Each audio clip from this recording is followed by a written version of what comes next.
At 2:11 in the morning, I was losing blood fast while my twins slept down the hall. I called the people who claimed they would do anything for family, only to be told my brother's fishing weekend mattered more than my emergency surgery, realizing I was nothing more than their financial subscription plan. I finally cut them off. That is when my husband's mother stepped in to show me exactly what real love looks like. My name is Gabriella Williamson, and at 2:11 in the morning, the silence in my house was so heavy it felt like a physical weight. I was lying in bed, staring at the ceiling, listening to the soft hum of the central air conditioning and the faint, rhythmic static from the baby monitor on my nightstand. On the small screen, in grainy black and white, I could see Noah and Nora, my twins, 2 years old. They were curled up in their matching cribs down the hall, looking like little broken commas in the dark. They were finally asleep after a day that had felt like it lasted 48 hours, filled with the kind of toddler chaos that leaves your bones vibrating even after the house goes quiet. I shifted my legs, trying to find a comfortable spot. I was 12 weeks pregnant. It was a pregnancy that Evan and I had barely whispered about, even to each other, after the years of needles, the bruising on my stomach from injections, the negative tests that felt like someone punching the wind out of me. And then the miracle of the twins. We were terrified to hope for this one. We called it the bonus. We treated the pregnancy like a skittish wild animal that might bolt if we looked at it too directly. I felt a cramp. It was not the dull, stretching ache of a uterus expanding. It was sharp, specific, and angry. I froze. My hand went instinctively to my lower stomach. Please, no. The prayer was automatic. It was the same prayer I had whispered 1,000 times before the twins were born. Then came the warmth. It happened so fast I did not have time to rationalize it. It was a sudden, hot rush between my legs, soaking the sheets, soaking my thighs. It felt like a faucet had been turned on. I threw the duvet off, scrambling out of bed, my heart hammering against my ribs like a trapped bird. When I stood up, gravity took over. I stumbled to the master bathroom, my hands shaking so hard I could barely find the light switch. When the LEDs flared to life, the world tilted. It was not spotting. It was not a warning. It was a deluge. Bright red blood was running down my legs, pooling on the white tile floor. It was everywhere. It smelled metallic, like a handful of old pennies. I grabbed a towel, pressing it between my legs. But it soaked through in seconds. This was not a miscarriage beginning. This was something already ending, violently. Evan, I whispered, but the name just bounced off the tile. Evan was not here. Evan was 300 miles away in Milwaukee. He had left 6 hours ago, kissing me on the forehead while I feigned sleep, whispering that he would be back in 2 days. He was there for the pitch of his career, the kind of client acquisition that would secure his partnership at the firm. He was probably asleep in a hotel room right now, his phone on silent to ensure he was rested for the morning meeting. I gripped the edge of the granite counter, watching my face in the mirror turn a shade of gray I had never seen before. I looked like a ghost. I looked like a corpse. My phone. I needed my phone. I crawled back into the bedroom, leaving a trail of red on the carpet. I grabbed the device and dialed the emergency line for my obstetrician. I did not care what time it was. I did not care about protocol. I was bleeding out. The answering service picked up after 2 rings, and I choked out my name and symptoms. I am 12 weeks, I gasped, leaning against the bed frame because standing felt impossible. I am soaking a pad every 5 minutes. There is so much. A minute later, Dr. Callahan was on the line. Her voice was usually warm, filled with that calm, maternal reassurances that made you feel like everything was manageable. Tonight, her voice was steel. Gabriella, listen to me, she said. You need to get to the emergency room at Riverbend Medical immediately, right now. Do not drive yourself. Is it the baby? I asked, my voice cracking. We need to stop the bleeding. Gabriella, she said, dodging the question in a way that answered it completely. You are describing a hemorrhage. You likely have retained tissue that is preventing your uterus from clamping down. You need an emergency D&C, or you are going to lose too much blood. Do you understand me? You are in danger." I understood. I felt the danger in the cold sweat pricking the back of my neck. I felt it in the way the room was starting to swim at the edges. "Okay," I said. "Okay, I am going." I hung up and looked at the monitor. Noah rolled over, his thumb finding his mouth. Nora sighed in her sleep, a soft, puppy-like sound. Terror, cold and absolute, washed over me. I could not leave them. I could not wake two toddlers at 2:20 in the morning, drag them into a car, and drive myself to the hospital while I was bleeding through my clothes. I would pass out behind the wheel, and I could not call an ambulance and bring them with me. Who would watch them while I was in surgery? Who would hold them while I was unconscious? The paramedics would not take them. They would call Child Protective Services if there was no adult to take custody. I needed help. I needed family. I sat on the edge of the bed, the towel ruined beneath me, and dialed my mother. My parents, Linda and Robert Williamson, lived 40 minutes away. It was a drive, but they could be here by 3 in the morning. I could call the ambulance, have the paramedics stabilize me here until my parents arrived, and then go. It was a plan. It was the only plan. The phone rang, and rang, and rang. "Come on," I whispered, my teeth chattering. "Pick up, please. Mom, pick up." I imagined her bedside table, the lamp with the silk shade, her phone resting on the coaster, vibrating against the wood. Finally, a click. "Gabriella?" My mother's voice was thick, but not with sleep. It was the loud, distracted tone of someone in a room that was not quiet. I could hear laughter in the background, the clinking of glass. "Mom," I said, and I heard the wet, desperate sound of my own voice. "Mom, I need you. I am bleeding. It's the baby. I think I'm losing it. Doctor, Callahan said I need surgery right now. Evan is in Milwaukee. I am alone with the twins." There was a pause. The laughter in the background swelled for a second, then faded as she must have stepped into a quieter room. "Slow down," she said. "You are always so dramatic. Gabriella, you are probably just spotting. It happens. Remember with the twins?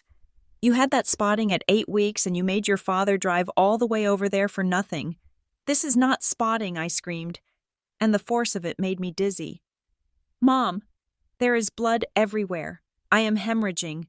I need you to come sit with Noah and Nora so I can go to the hospital. Please, I am scared." "We are not home," she said. The words took a second to land. "What?" "We are not at the house," she said, her voice taking on that defensive edge she used whenever she was inconvenienced. "We are at Hilton Head, for the weekend." Hilton Head. That was 4 hours away. "Why are you at Hilton Head?" I asked, my brain struggling to process the information. "You didn't tell me you were going away." "It is Connor's tournament," she said, as if it were the most obvious thing in the world. Connor, my brother, the golden boy. The Deep Sea Invitational. It is a once-in-a-lifetime opportunity for him. Gabriella. We drove down this afternoon to support him. He is launching the boat at 5 in the morning. I looked at the blood on my hands. I looked at the twins on the monitor. "Mom, I am bleeding out," I said, trying to keep my voice steady, trying to cut through her narcissism with the blade of my reality. "I am telling you, I am in danger. I need you to come back. If you leave now, you can be here by 6. I can try to wait for the ambulance until you get close, or I can bring the kids to the ER and you can pick them up there. Please, I have no one else." "Gabriella, be reasonable," she sighed. I could picture her rolling her eyes. I could picture her holding a glass of white wine, annoyed that I was ruining her vacation vibe. "We cannot just drive back in the middle of the night. Your father has been drinking. I have had a few glasses. It is not safe." "Then get a cab to the airport," I begged. "Rent a car in the morning. Just tell me you are coming. Tell me you are on your way." "You are panicking," she said firmly. "You always panic. It is probably just a little scare. Go lie down. Put your feet up. Wait until morning. If it is still bad at 8 or 9 o'clock, call a neighbor." "A neighbor?" I choked out. "I barely know them. I can't ask a stranger to watch my children while I get surgery. Mom!" "Well, we can't help you right now," she snapped. "We are here for Connor. This is his big weekend. You know how much this means to him. We can't just abandon him because you are having a feminine issue." A feminine issue. She called a hemorrhage a feminine issue. "Put Dad on," I said. My voice was cold now. The panic was hardening into something else, something sharp and jagged. "He is talking to the captain," she said. "Put him on. Mom, now." There was a muffled sound, the rustling of a hand over the receiver, and then I heard my father's voice. It was booming, jovial, the voice of a man who was having a great time and did not want to be interrupted. "Gabby, what is going on? Your mother says you are hysterical." "I am not hysterical," I said. "I am having a miscarriage, a bad one. I need surgery. Evan is gone. I need help with the twins." "Well, we are in Hilton Head," he said, repeating the geography as if it were a moral defense.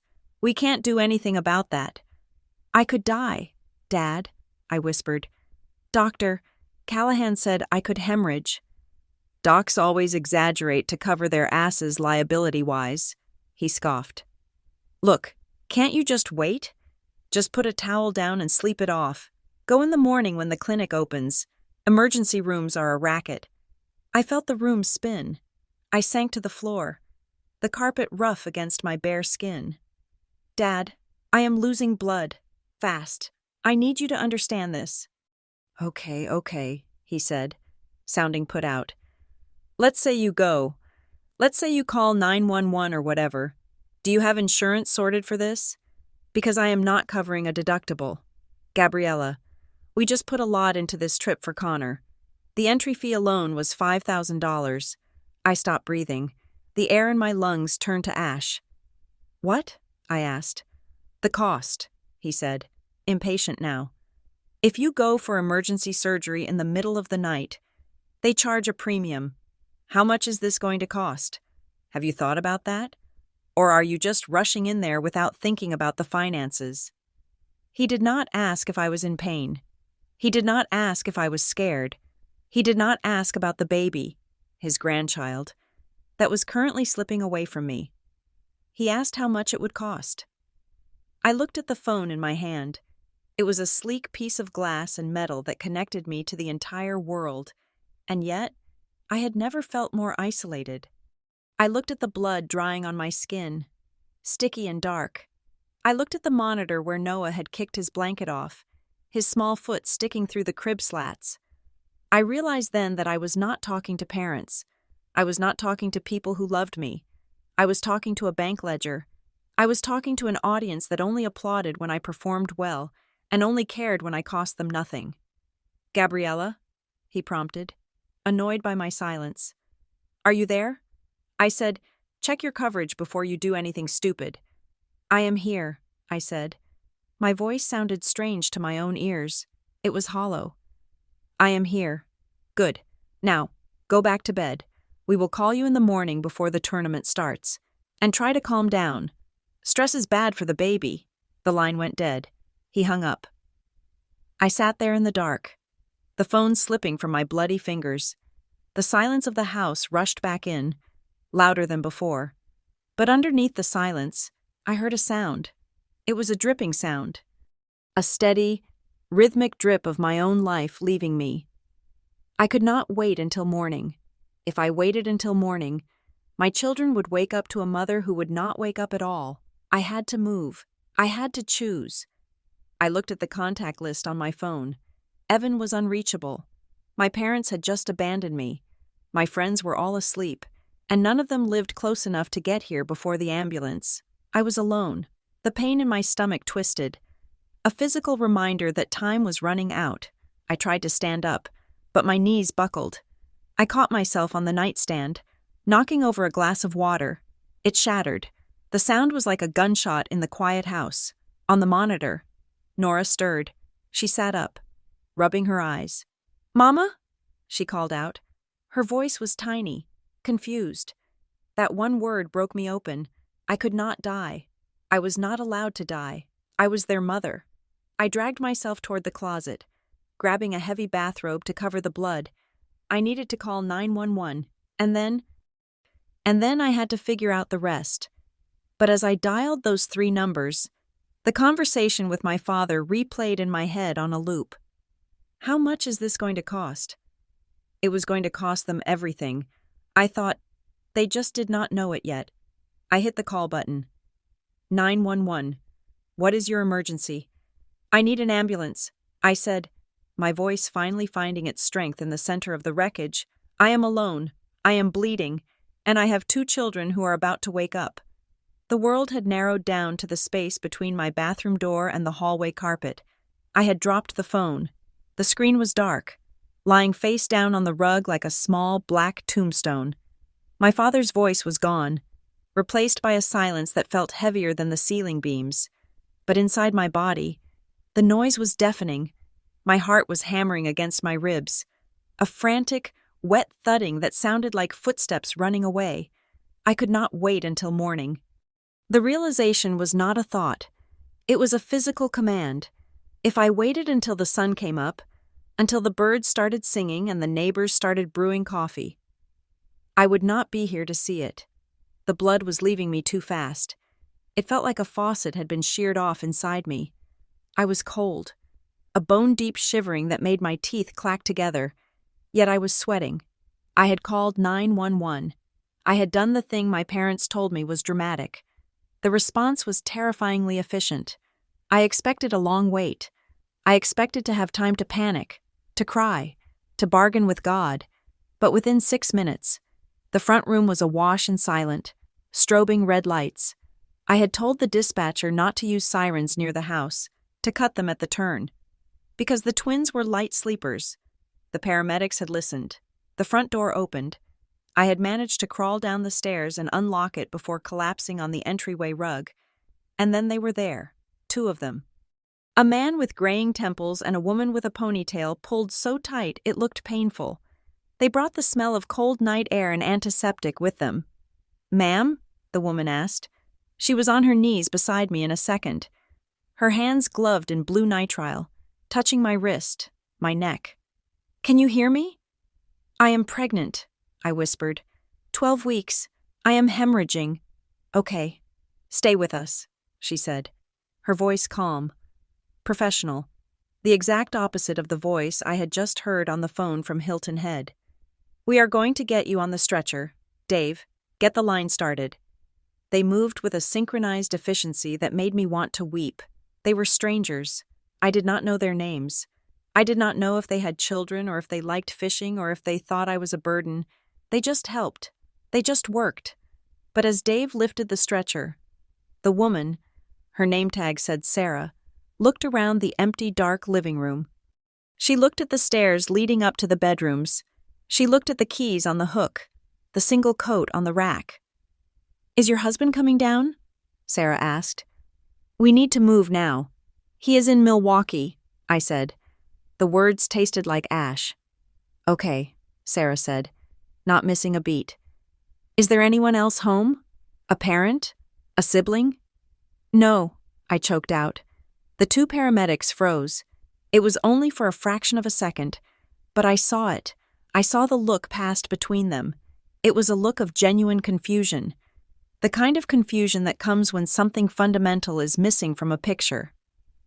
"Ma'am," Dave said, his voice dropping an octave, becoming serious and heavy. "You have children in the house? We saw the swing set out front." "Twins," I said. 2 years old. They are asleep upstairs." "You have no one coming?" Sarah asked. "We cannot leave them here alone.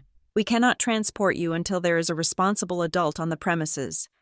"Is a neighbor coming? A friend?" This was the wall I had hit with my parents. This was the moment I was supposed to break. "My parents," I said, the shame burning hotter than the fever. "They said they could not come. They are on a trip." Sarah looked at me.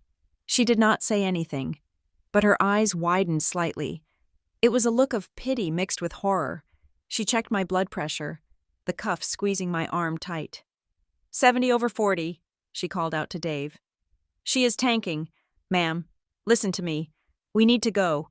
If you do not have anyone, we have to call the police to take custody of the children until someone can be located. We cannot wait. Police, foster care, strangers waking Noah and Nora up with flashlights, pulling them out of their cribs, taking them to a precinct. No, I gasped. No police. My brain, starved of oxygen, finally fired a synapse that had been dormant for years. I closed my eyes and saw the refrigerator in the kitchen. Not the front, covered in finger paintings, but the side, the clutter zone. There was a magnet there. It was purple. Marianne, Evan's mother, had given it to me when the twins were born, for real crises, she had said, pressing it into my hand, not for date nights, for when the world falls apart and you need a professional. My phone, I said, grabbing at the pocket of my robe. Give me my phone. We need to go, ma'am, Dave urged. I have a number, I snapped, the adrenaline spiking one last time. Crisis Nest. It is an emergency agency. Marianne said they come in an hour, or less. They are vetted. I unlocked the phone with a shaking thumb. I searched for the contact I had saved 3 years ago and never used. Crisis Nest, 24/7. I hit dial. It rang once. Crisis Nest Emergency Care. This is Dispatcher Lewis. How can I assist you tonight?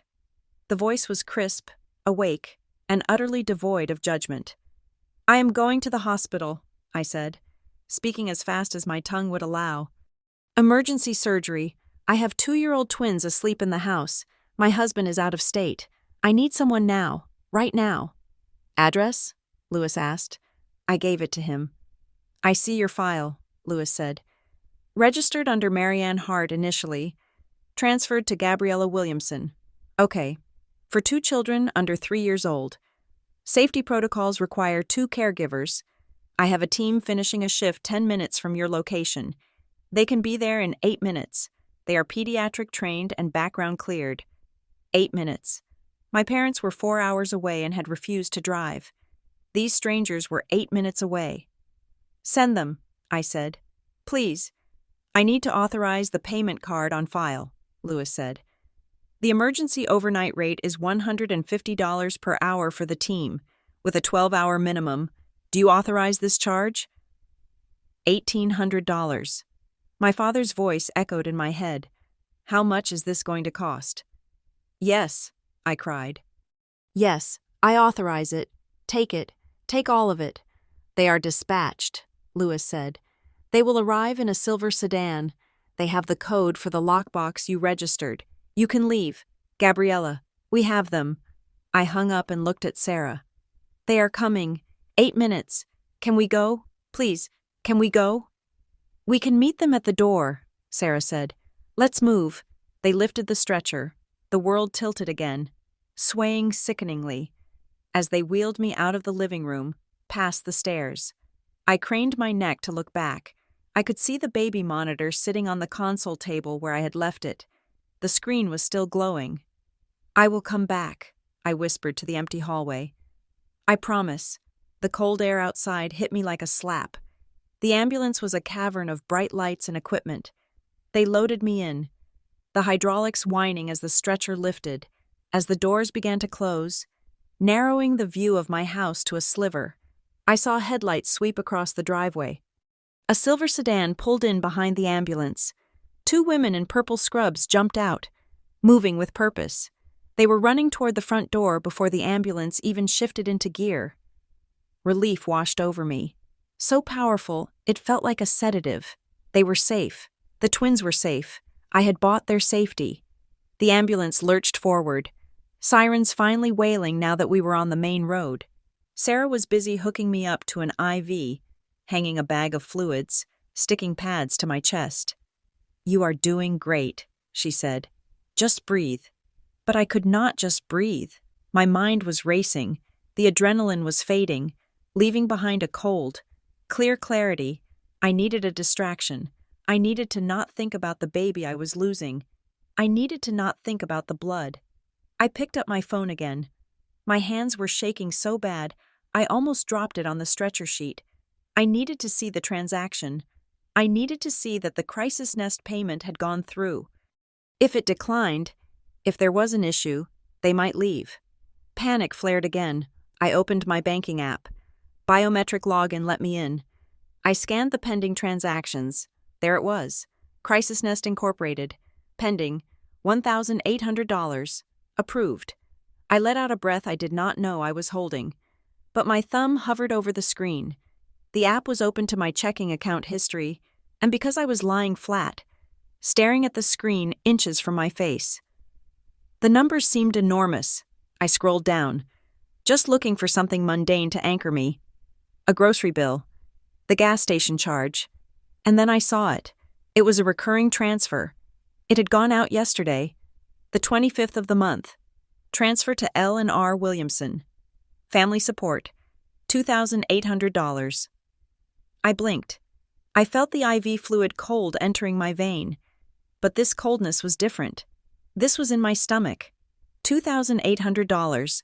I scrolled back to the previous month. There it was again, December 25th.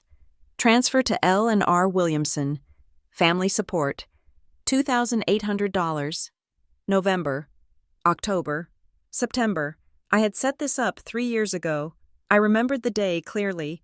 I was 23, freshly promoted at Hearthstone Analytics. My mother had sat me down at their kitchen table, tears in her eyes. She had told me Dad's pension was not stretching far enough. She had told me they were struggling to keep the lights on. She had said it was temporary. Just until we stabilize. She had said, we just need a little help to breathe. Gabby.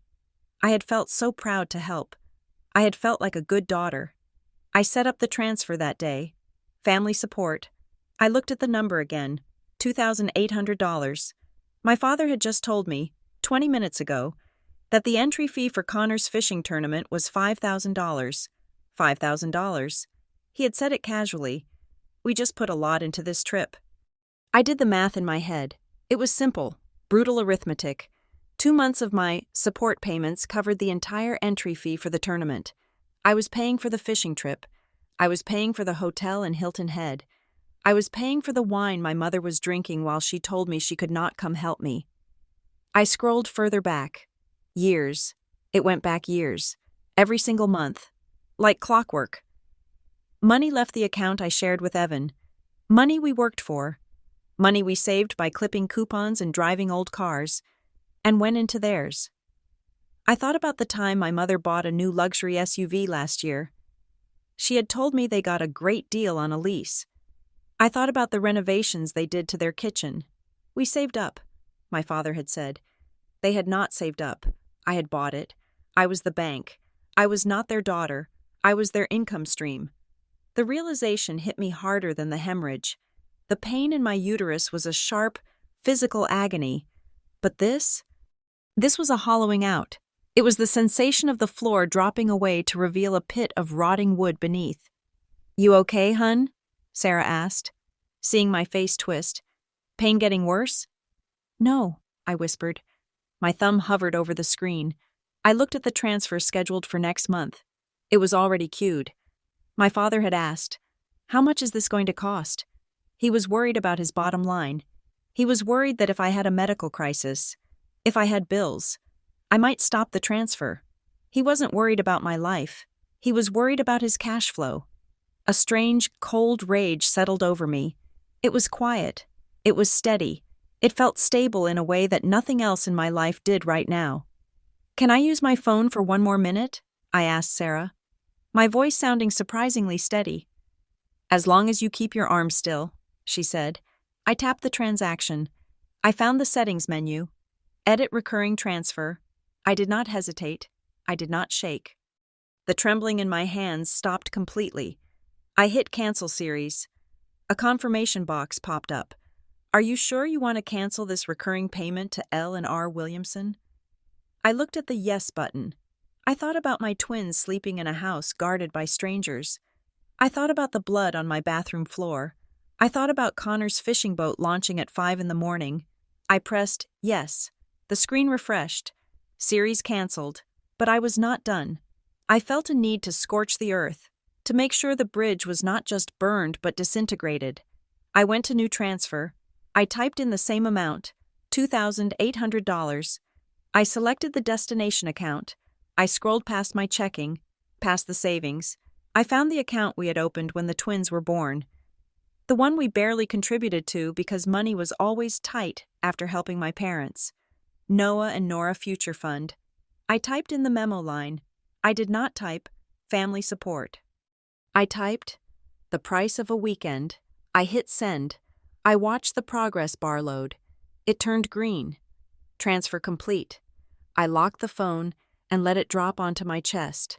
I closed my eyes. The siren wailed above us, a mournful, angry sound tearing through the night. I was bleeding. I was losing a baby. I was alone in an ambulance speeding toward surgery. But for the first time in my life, I was free. The ambulance swayed, a sickening lurch that threw my weight against the straps of the stretcher.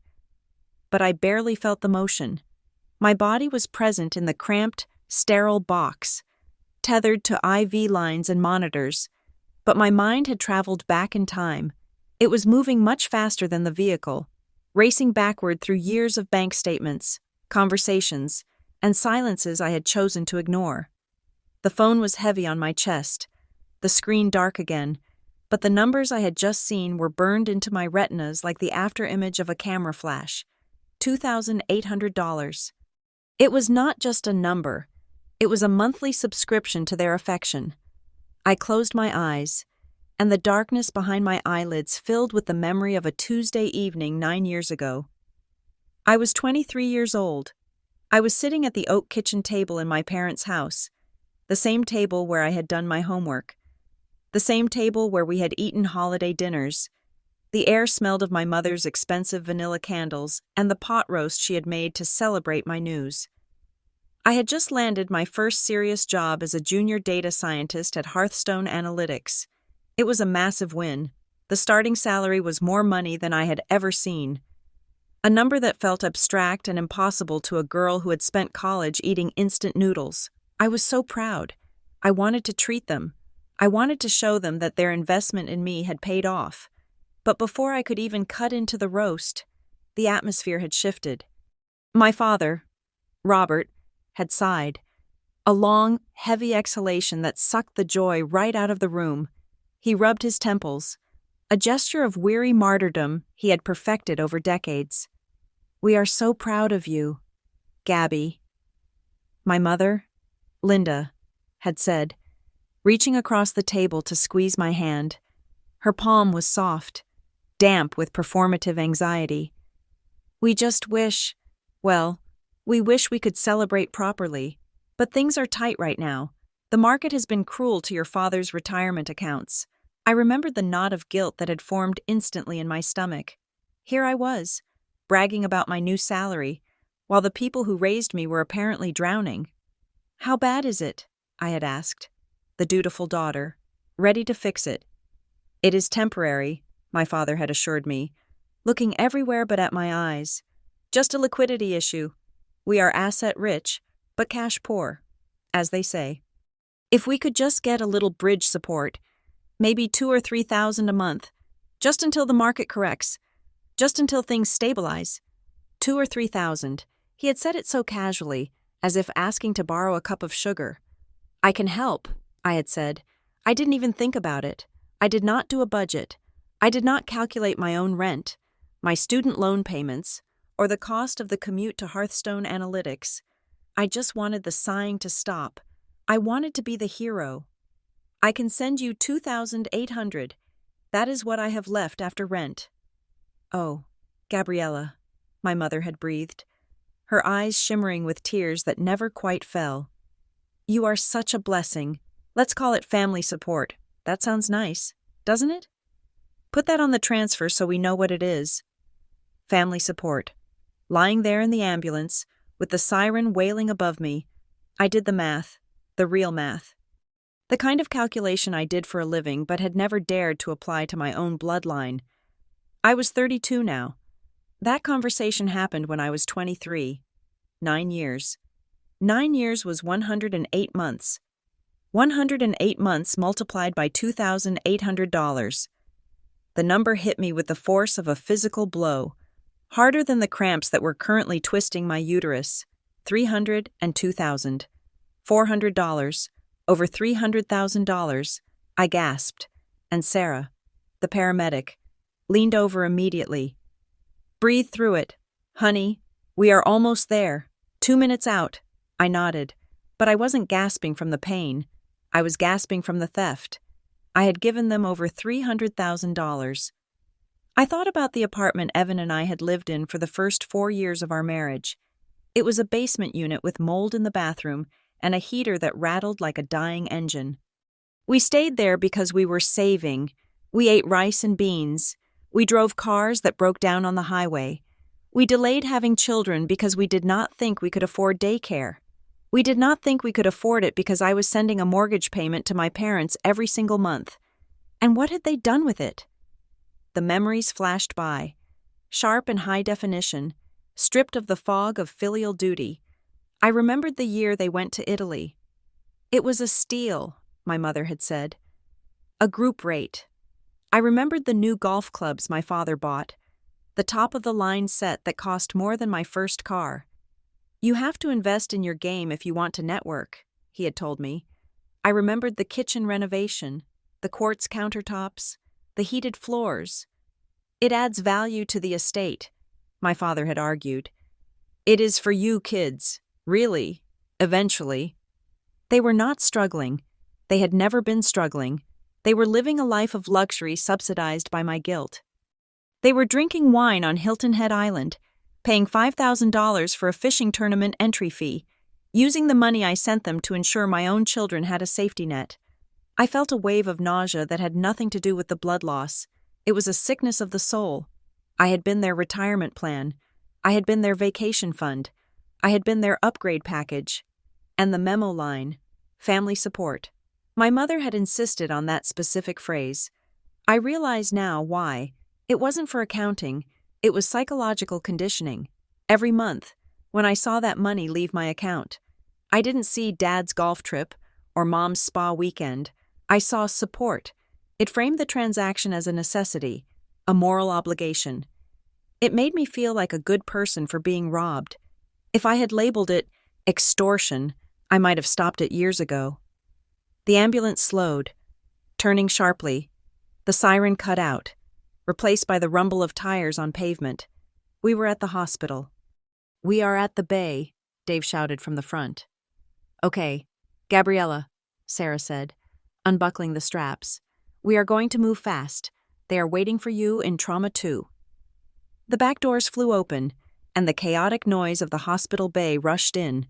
Voices, engines, the clatter of gurneys. I grabbed my phone. I had one more thing to do. One thing that could not wait. I needed to tell Evan. He was in Milwaukee. Probably asleep. Probably dreaming about the pitch that would change our lives. Waking him up with this was cruel. But leaving him in the dark was worse. He needed to know why I wasn't answering. He needed to know that the landscape of our lives had just been permanently altered, not just by the loss of the baby, but by the loss of the illusion I had protected for a decade. My fingers were stiff, clumsy with cold and shock. I typed the message. I did not soften it. I did not add emojis.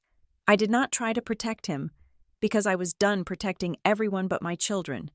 I am hemorrhaging. I am going into surgery. The twins are safe. My parents refused. I stared at the words.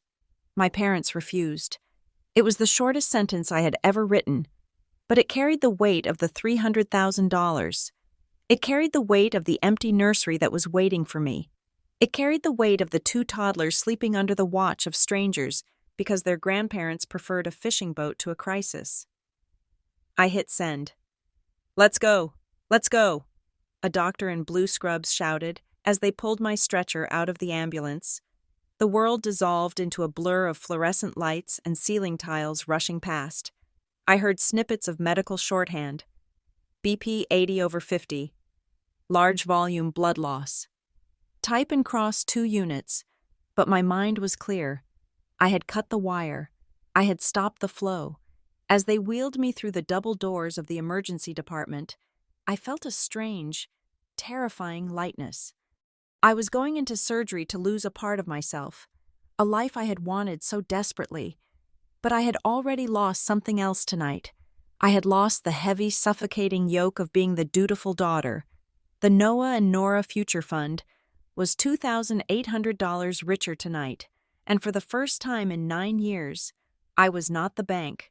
I was just Gabriella, and I was going to fight to wake up. Riverbend Medical Center was a machine designed to save lives. But tonight, it felt like a machine designed to process loss.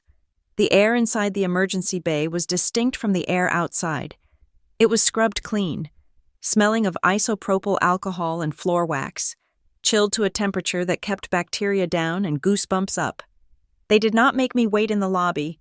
The triage nurse took one look at the amount of blood on the sheets of the stretcher and slapped a red wristband on my arm. The doors to the trauma bay swung open, and suddenly the ceiling tiles were rushing past me again, a blur of white squares and fluorescent tubes that made my eyes ache. Doctor. Callahan was already there. She must have driven as fast as I'd been driven. She was wearing blue scrubs and a white coat, her hair pulled back in a practical knot. Seeing her face, a face I associated with the joy of hearing Noah and Nora's heartbeats for the first time, broke something inside me that the panic had been holding together. "Gabriella," she said, her voice cutting through the noise of the nurses hooking me up to monitors. "I am here. We are going to take care of you." "Is there—" I started to ask, but I could not finish the sentence. I did not want to ask if there was a heartbeat. I did not want to force her to say the words that would make it real. "Let's take a look," she said gently. She pulled the ultrasound machine over. There was no gel warming tonight, no playful banter about whether the baby was doing gymnastics. She squirted the cold gel onto my abdomen, right over the spot where my uterus had been cramping for the last hour. I watched her face. I did not look at the screen. I knew the screen would be a storm of static and gray shadows. Indecipherable to me. I watched her eyes. "Doctor." Callahan stared at the monitor. Her expression did not change, but her shoulders slumped just a fraction of an inch. It was a microscopic movement, a release of tension that signaled the end of hope. She moved the wand once, twice, searching for a flicker, a pulse, a sign of life. Then she froze the image and turned to me. Her hand found mine, squeezing tight. "I am so sorry, Gabriella," she said. "There is no heartbeat." The words hung in the air, heavier than the lead apron they used for x-rays. "And," she continued, her voice shifting from sorrow to clinical urgency, "the hemorrhage is significant. Your uterus is not contracting the way it needs to. We have to go to the operating room now.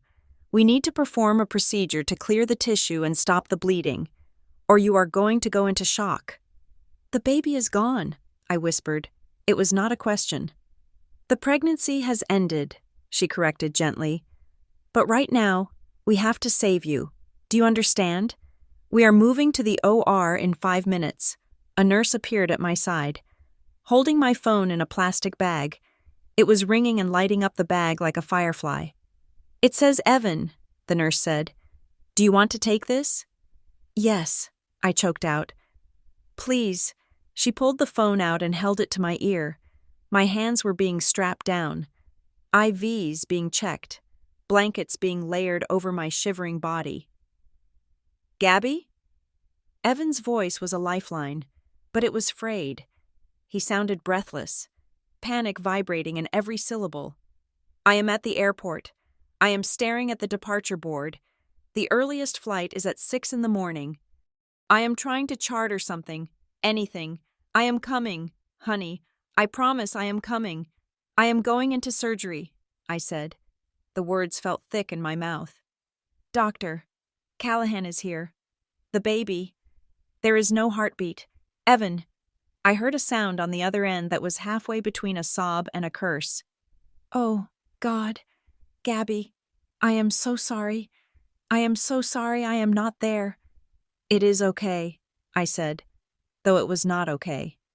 "I have to go. They are rolling me out. Wait, he said, his voice sharpening. Your parents. Let me talk to your dad. Put Robert on. I need to make sure he knows what to ask the doctors. The question hit me like a physical slap.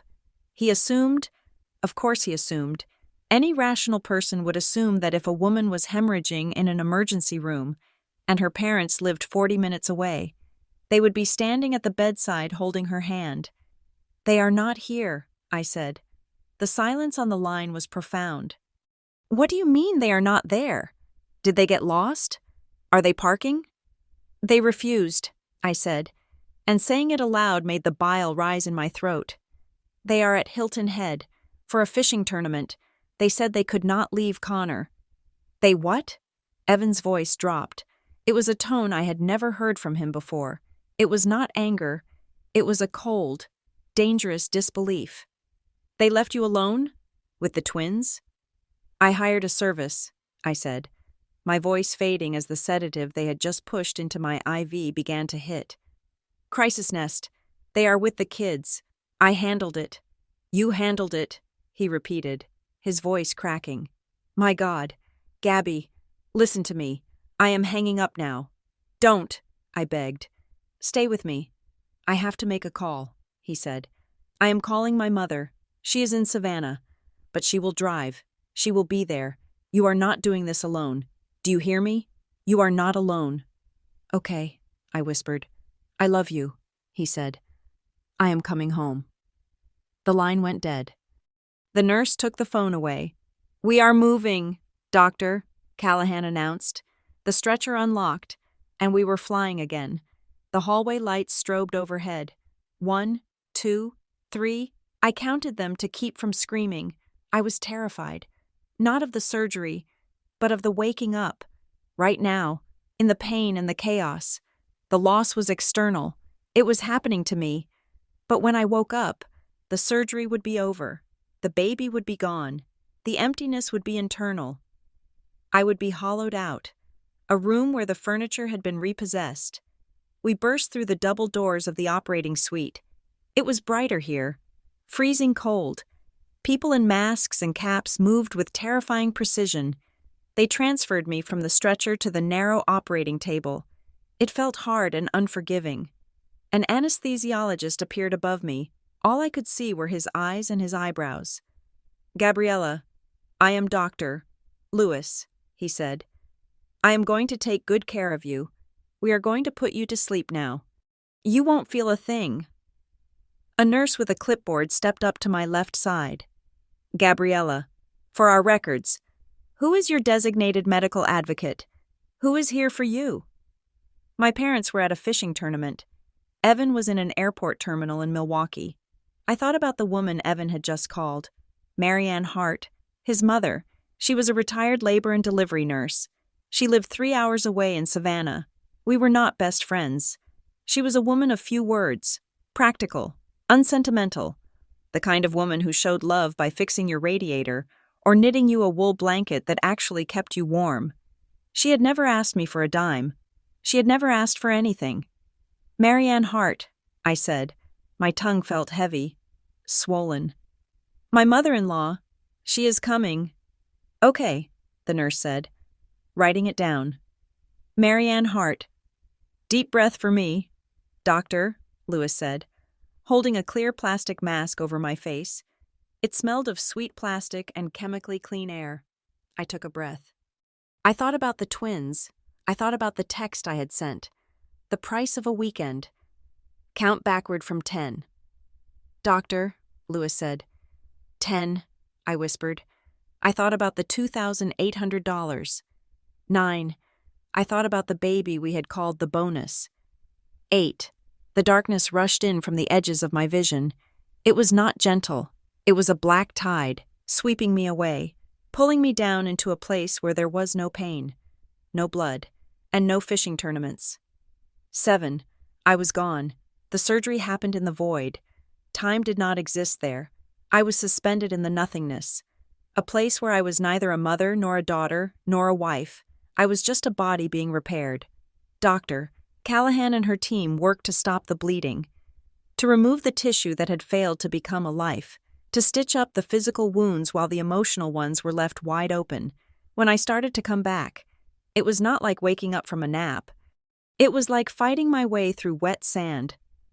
My body felt heavy, anchored to the bed by invisible weights. My throat was dry, scratching like sandpaper.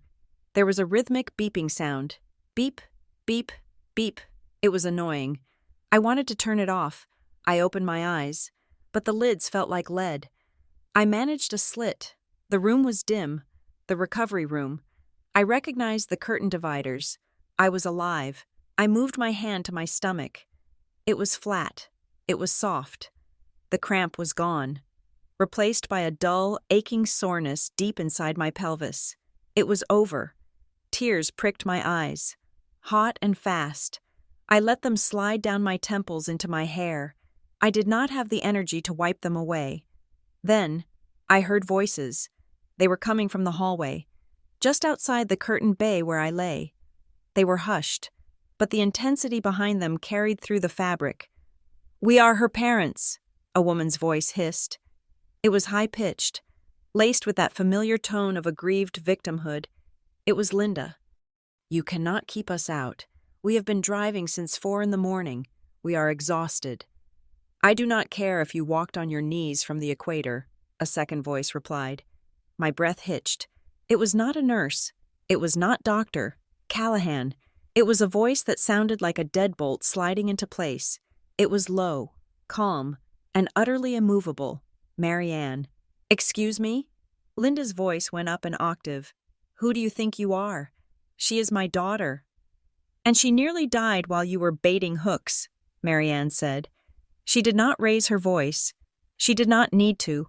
The authority in her tone was absolute, born of 30 years running hospital floors where people lived and died on her watch.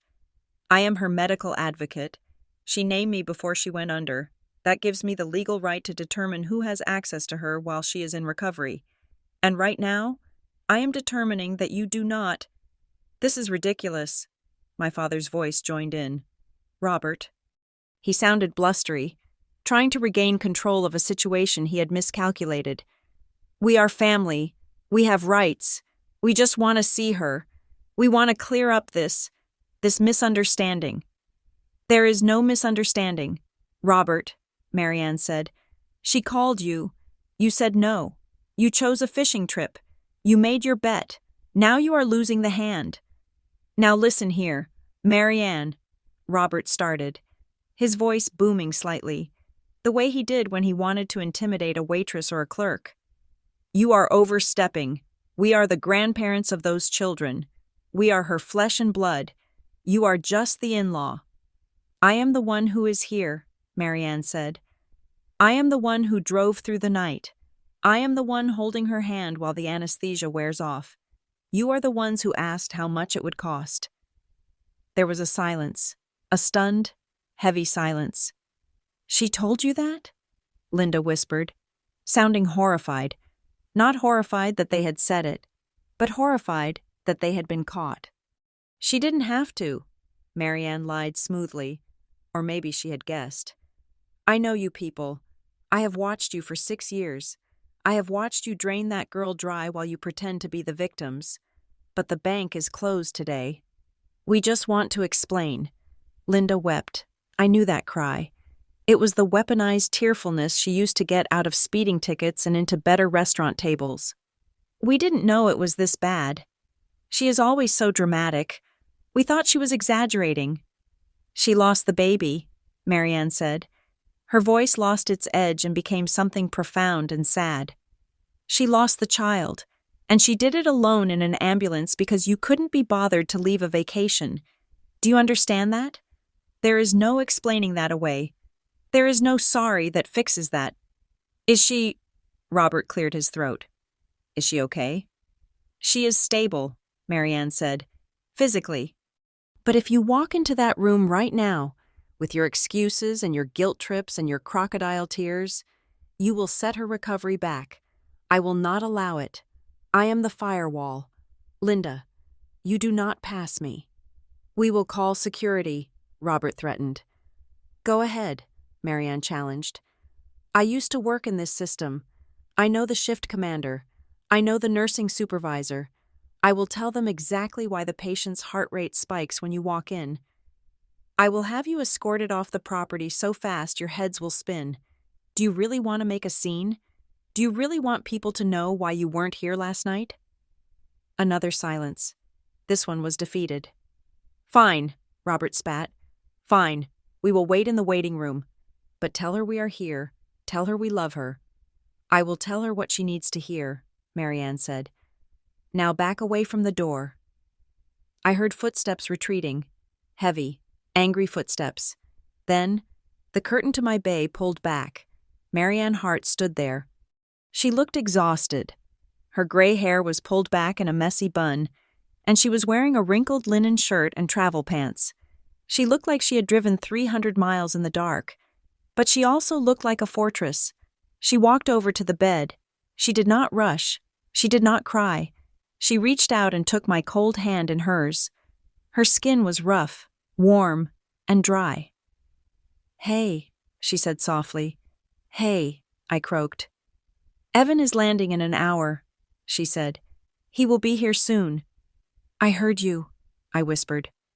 In the hall, Marianne tightened her grip on my hand. She did not apologize for what she had said. She did not try to soften it. Rest now. Gabriella, she said. I am right here. Nobody is getting to you unless I say so. I looked at her. I looked at this woman who owed me nothing.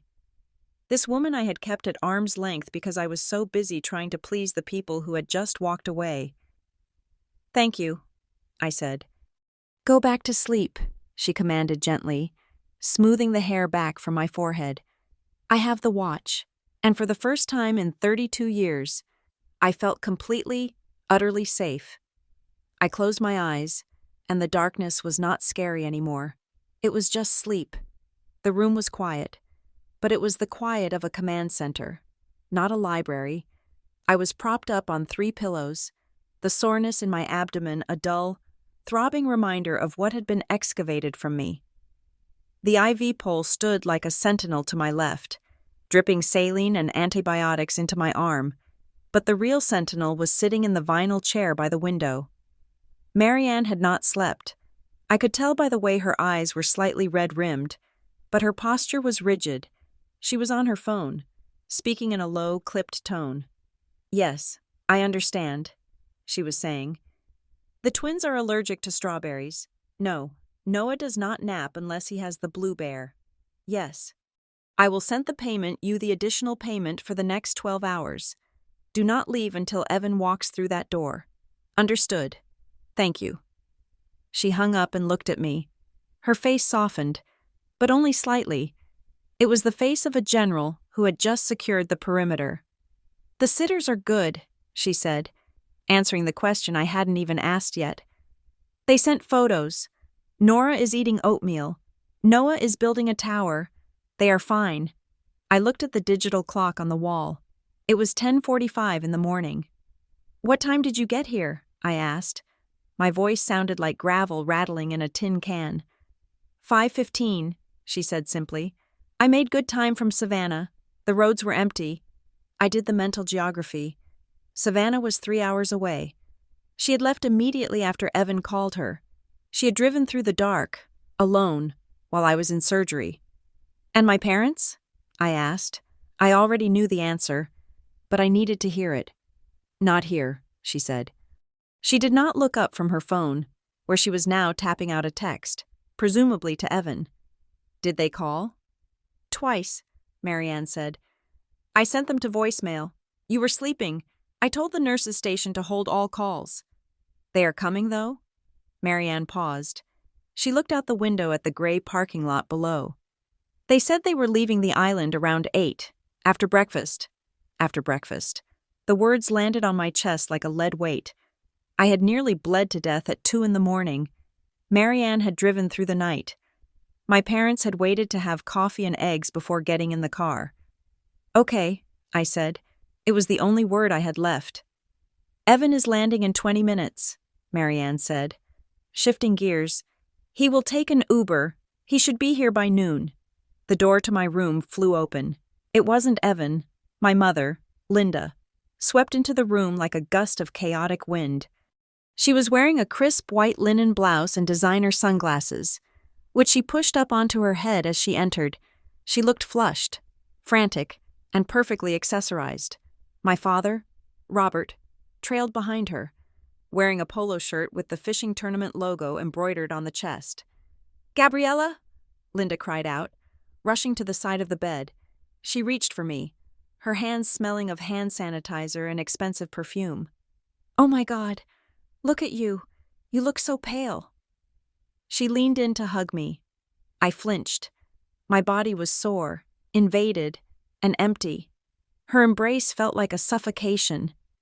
"We got here as fast as we could," she said, pulling back to look at me with wide, tragic eyes. The traffic coming off the island was a nightmare, a complete nightmare.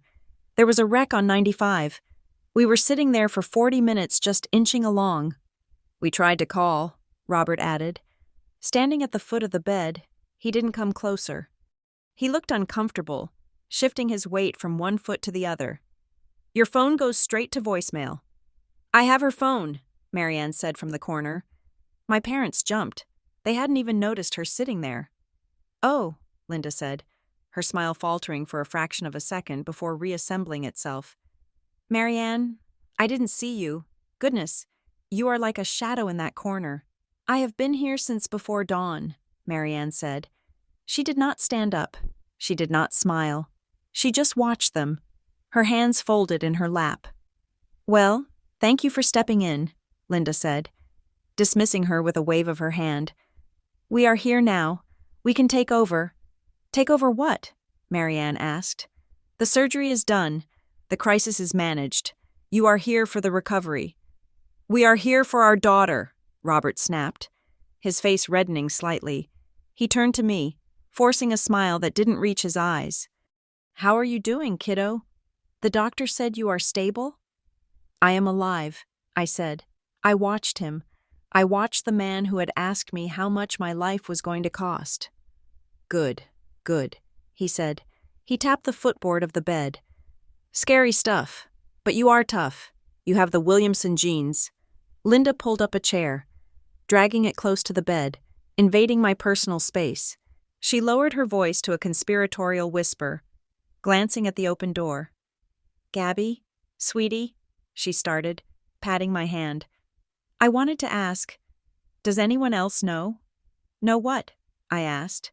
"About the procedure," she said, avoiding the word miscarriage, avoiding the word hemorrhage. "I mean, did you post anything? Did Evan tell people? We just don't want a lot of drama, you know? People on Facebook can be so intrusive. It is better if we keep this quiet. Family business." I stared at her. I had lost a child. I had lost 2 liters of blood. And her primary concern was managing the public relations of my tragedy. She didn't want people asking why the grandparents weren't there. She didn't want the narrative to slip out of her control. "I haven't posted anything, Mom," I said coldly. "I was busy being unconscious." "Right, of course," she said, patting my hand harder. "I just meant moving forward. Let's just keep it in the circle. No need to make a spectacle of it." "Speaking of the circle," Robert cleared his throat. He had been checking his watch, looking around the room, doing everything except looking me in the eye. Now, he locked eyes with me. "I got a weird notification this morning. From the bank." My heart hammered against my ribs. But it wasn't fear this time. It was anticipation. "Oh?" I said. "Yeah," Robert said, letting out a little forced chuckle. "It said the transfer was canceled, the monthly one, and then I saw something about a new transfer, but it didn't come to us. I figure you were probably on pain meds or messing with your phone in the ambulance and hit the wrong button. Easy mistake. But we should probably fix it before the end of the day, because the auto draft for the club membership hits tomorrow." The room seemed to drop in temperature. Marianne stood up. The sound of her chair scraping against the linoleum floor was loud, sharp, and deliberate. "Excuse me," Marianne said. Her voice was low, but it carried a vibration that made the hair on my arms stand up. "Did I hear you correctly?" Robert looked at her, annoyed. This is a family financial matter. Marianne, it doesn't concern you.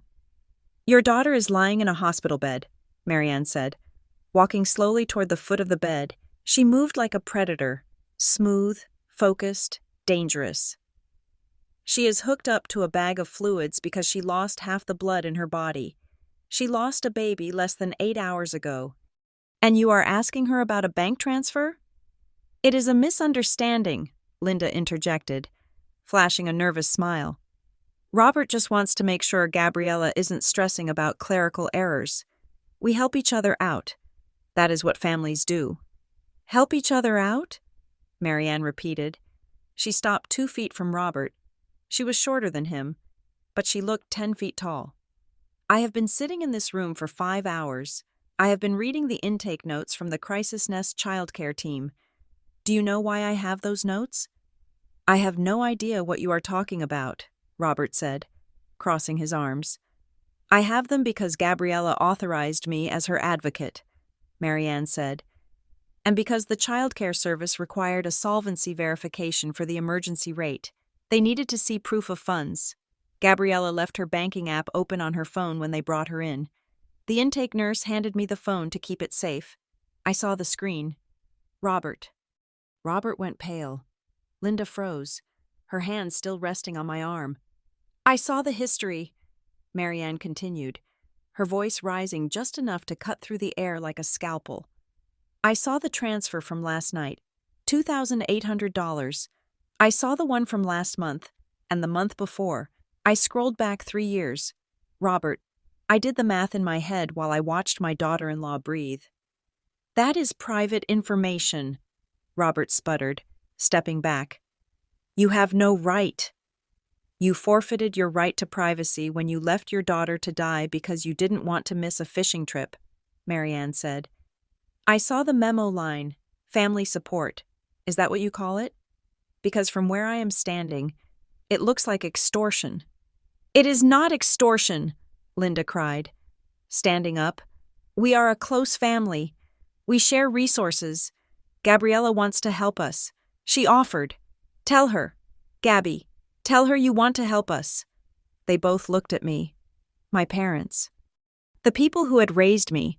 They looked desperate. Not desperate for my love, but desperate for their narrative to hold together. They needed me to validate their reality. They needed me to say, yes, I am the good daughter. Yes, I give you everything because I love you. I looked at Linda's frantic eyes. I looked at Robert's angry, entitled jawline. I canceled it, I said. The silence that followed was absolute. What? Robert whispered. I canceled the transfer, I said, my voice gaining strength. On purpose. In the ambulance. It wasn't a mistake. Dad, it is over. Gabby, you are emotional, Linda pleaded. You are in pain. You aren't thinking clearly. We rely on that. You know we rely on that. We have expenses. You have a fishing boat entry fee, Marianne cut in. $5,000. I saw that in the notes, too. You told her you couldn't come because of the cost of the trip. You used her money to pay for the vacation that kept you from helping her. Marianne stepped between Robert and the bed. She turned her back to him, facing me for a second to check my monitors, then whirled around to face them again. You didn't raise a daughter, Marianne said. The words were simple, brutal, and final. You trained an ATM. Now see here, Robert started, pointing a finger at her. No, you see here. Marianne stepped into his space, chest to chest. I am the medical advocate. That means I speak for the patient when she is compromised.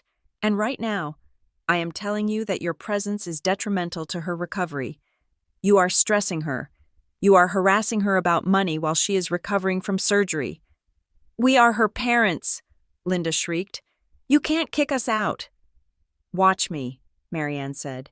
She reached for the call button on the side of the bed. I am calling security. I will tell them that 2 visitors are agitating a post-op hemorrhage patient. I will tell them you are demanding financial transfers. Do you know what hospital security does with people who harass patients over money? They don't just ask you to leave. They ban you from the floor. You wouldn't, Linda gasped. Marianne pressed the button. A red light lit up above the door. I just did, Marianne said. You have about 90 seconds before the nurse manager and a very large man in a uniform walk through that door. If I were you, I would be on the elevator before they get here. Robert looked at the red light. He looked at me. There was no love in his eyes. There was only calculation. He realized he had lost the leverage. Fine, he spat. Fine, we are leaving. But this isn't over. Gabriella, when you come to your senses, call us. Don't hold your breath, I whispered. Come on, Linda. Robert grabbed my mother's arm. Gabby, please, Linda sobbed, letting herself be dragged toward the door. We love you. We just want what is best for you. Get out, Marianne said. They scrambled into the hallway just as the nurse manager appeared. Marianne stepped out to meet her. It is okay, I heard Marianne say in the hall. Her voice instantly calm and professional again. We had some visitors who were confused about visiting hours. They have left. We are fine now. She watched them go. I couldn't see them, but I heard the elevator ding. Marianne walked back into the room. The room felt larger. The air felt cleaner. She sat back down in the vinyl chair. She picked up her phone. She didn't look at me immediately. She took a deep breath, her shoulders dropping 2 inches. Thank you, I said. The tears finally came then, hot and fast. Marianne looked up. She offered me a small, tired smile. Rest, Gabriella, she said. I am the gatekeeper. The gate is locked. And for the second time that day, I believed her. The silence in my house was different now. Before the ambulance ride, the silence had been heavy, loaded with the pressure of keeping 2 toddlers quiet and the anxiety of a pregnancy I was terrified to lose.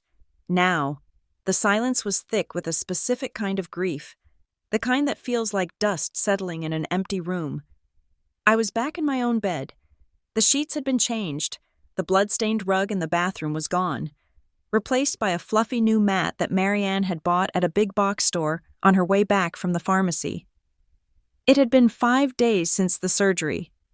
My body was healing, or at least, the physical parts were. The cramping had stopped, replaced by a hollow ache that lived deep in my pelvis. I spent most of my time staring at the ceiling fan, watching the blades slice through the air, counting the rotations. Marianne was the reason the house was still standing. She did not hover. She did not sit on the edge of the bed and ask me to process my feelings. She just worked. She was a machine of domestic maintenance. I would wake up to find a glass of water and a small bowl of cut fruit on the nightstand. I would hear the washing machine running. A rhythmic thumping that sounded like a heartbeat. I would hear her downstairs, reading to Noah and Nora, her voice low and steady, doing the voices for the characters in their books without a hint of irony. Evan was there too. Of course, he was a ghost in his own home, moving softly, looking at me with eyes so full of sorrow I sometimes had to look away. He took time off work, but he spent a lot of it on the phone in the backyard, managing the fallout of the client pitch he had missed and trying to keep his partnership track from derailing completely. I didn't blame him. We needed the insurance. We needed the stability. But the peace inside the house was under siege from the outside. My phone, which I kept on the nightstand, buzzed incessantly. It was vibrating against the wood so often it sounded like an angry insect. Mom, Dad, Mom, Dad. I had blocked their numbers on the second day. But the voicemail notifications still came through. A little red dot that grew by integers every hour. 12 missed calls, 20 missed calls. When the digital silence became impenetrable, they switched tactics. On Tuesday afternoon, the mail arrived. Marianne brought it in, sorting through the stack at the kitchen island while I sat on a stool, picking at a piece of toast. She paused at a thick cream-colored envelope. She didn't have to tell me who it was from. I knew that stationery. It was the good paper my mother used for thank-you notes and passive-aggressive missives. "Do you want this?" Marianne asked, holding it by the corner as if it were contaminated evidence. "Burn it," I said. Then I paused. No, give it to me. I needed to know. I needed to see the shape of their defense. I opened the envelope. The letter was handwritten in my mother's looping, cursive script, the kind of handwriting that looks elegant until you actually read the words. Dearest Gabriella, we are writing this because you won't answer the phone, which is very hurtful given everything we have been through as a family. I stopped reading. Everything we have been through. Not everything I had been through. Everything we had been through. They were already co-opting the trauma. We are so sorry if you felt unsupported the other night. You know how much we love you and the twins, but you have to understand, we were in a very difficult position. Connor's tournament was a huge commitment, financial and emotional, and we couldn't just abandon him. You know how sensitive he is. You were clearly very emotional, which is understandable with the hormones, but the things you said, and the way Marianne behaved at the hospital, were completely uncalled for. We are family. We forgive you for the outburst, but we need to get back to normal. Also, your father noticed the transfer was canceled. We assume this was an error made in your distress. We have made certain financial decisions and commitments based on that support. Gabriella, we have a lease payment due on the SUV, and the club dues are coming out on the 1st. We need that transfer reinstated immediately to avoid sacrifices that would be very embarrassing for us. Please fix this. We love you. Mom. I put the letter down on the granite counter. I smoothed it out with my palm. What does it say? Marianne asked. She was chopping carrots for a stew, the knife hitting the cutting board with a steady thud. Thud, thud. They are sorry if I felt unsupported, I said, my voice flat. They forgive me for my outburst, and they need the money back because they have bills to pay. Marianne stopped chopping. She didn't turn around. And they said they made financial decisions expecting the money. I said, they need to avoid sacrifices. I looked at the word sacrifices in the letter. My mother had underlined it. They were talking about a country club membership. They were talking about the lease on a luxury car. Those were the sacrifices they were terrified of. I had sacrificed my body. I had sacrificed my mental health. I had nearly sacrificed my life. I felt a coldness spread through my chest. It wasn't anger. Anger is hot. This was something else. It was the realization that I was not a person to them. I was a utility. I was like the electricity or the water. When the service went out, they didn't worry about the power plant. They just wanted to know when the lights would come back on. They don't care, I whispered. They actually don't care. No, Marianne said, turning around finally. They don't. And realizing that is the hardest part of the healing. I picked up the letter and tore it in half. Then I tore the halves. I kept tearing until the cream-colored paper was nothing but confetti on the kitchen counter. I am not paying them, I said. Not a dime. Not ever again.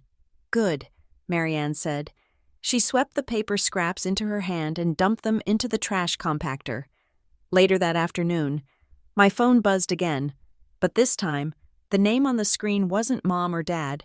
It was Connor, my brother, the golden child, the fisherman. I hadn't spoken to Connor in 3 weeks.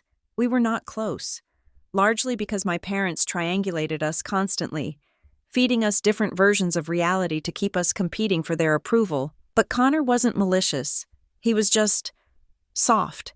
He was the kind of man who had never been told no, and never had to clean up his own messes. I stared at the screen. Marianne was upstairs putting the twins down for a nap. The house was quiet. I slid my thumb across the screen. Hello? Hey, Gabby? Connor's voice came through the speaker. He sounded awkward, like he was standing in a room he wasn't supposed to be in. How are you? I am recovering. Connor, I said. I had surgery. Right, he said. Mom said you had a procedure. She said you had some spotting and got really scared. Is everything okay? I closed my eyes. Spotting. Got really scared. Connor, I said, keeping my voice level. I didn't have spotting. I had a massive hemorrhage. I lost the baby. I nearly died in the ambulance. There was a long silence on the other end. I could hear him breathing. I could hear the faint sound of a television in the background, probably a sports channel. "Whoa," he said finally. "Wait, Mom said—" "She said it was a minor scare.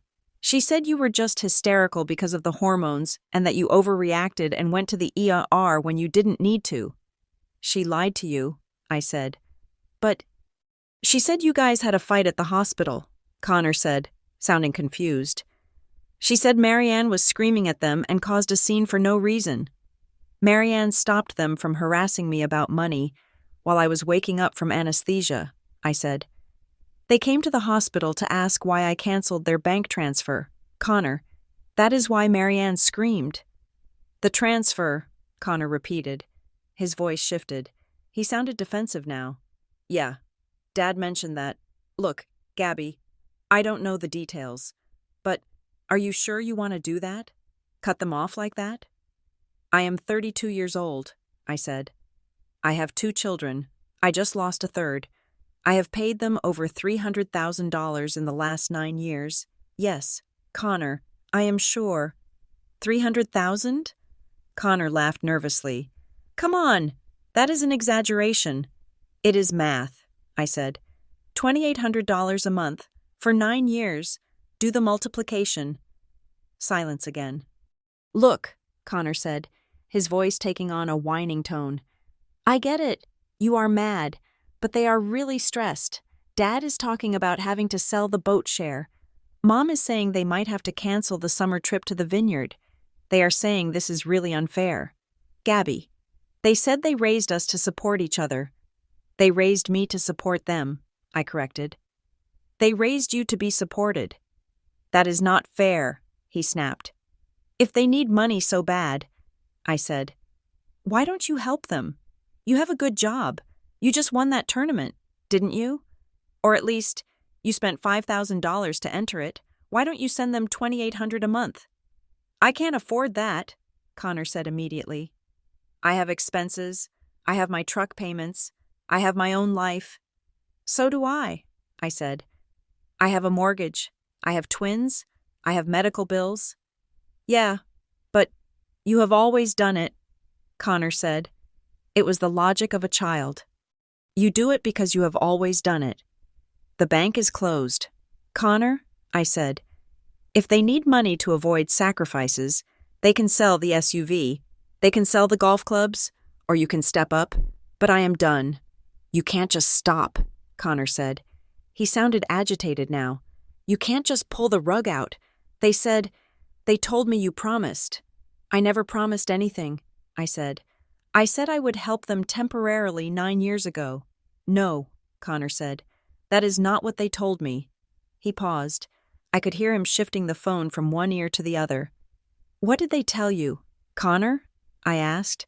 The dread was starting to creep up my spine. "They said you signed something," Connor blurted out. "Years ago. Dad said you agreed to this forever." He used that word. He said, "Gabriella promised us support forever, and we have the paperwork to prove it." The word hung in the air between us. Forever. My skin prickled. It was a physical sensation, like a cold wind blowing through the room.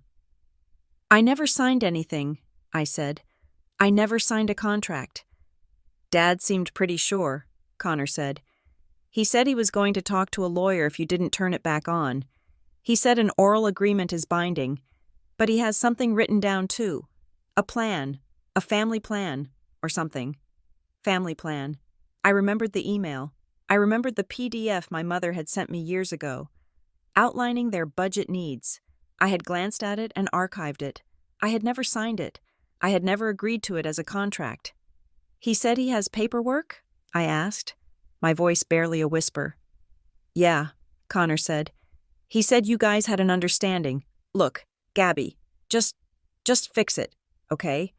I don't want to deal with them freaking out. Just send them the money so we can all go back to normal." "There is no normal," I said. I hung up the phone.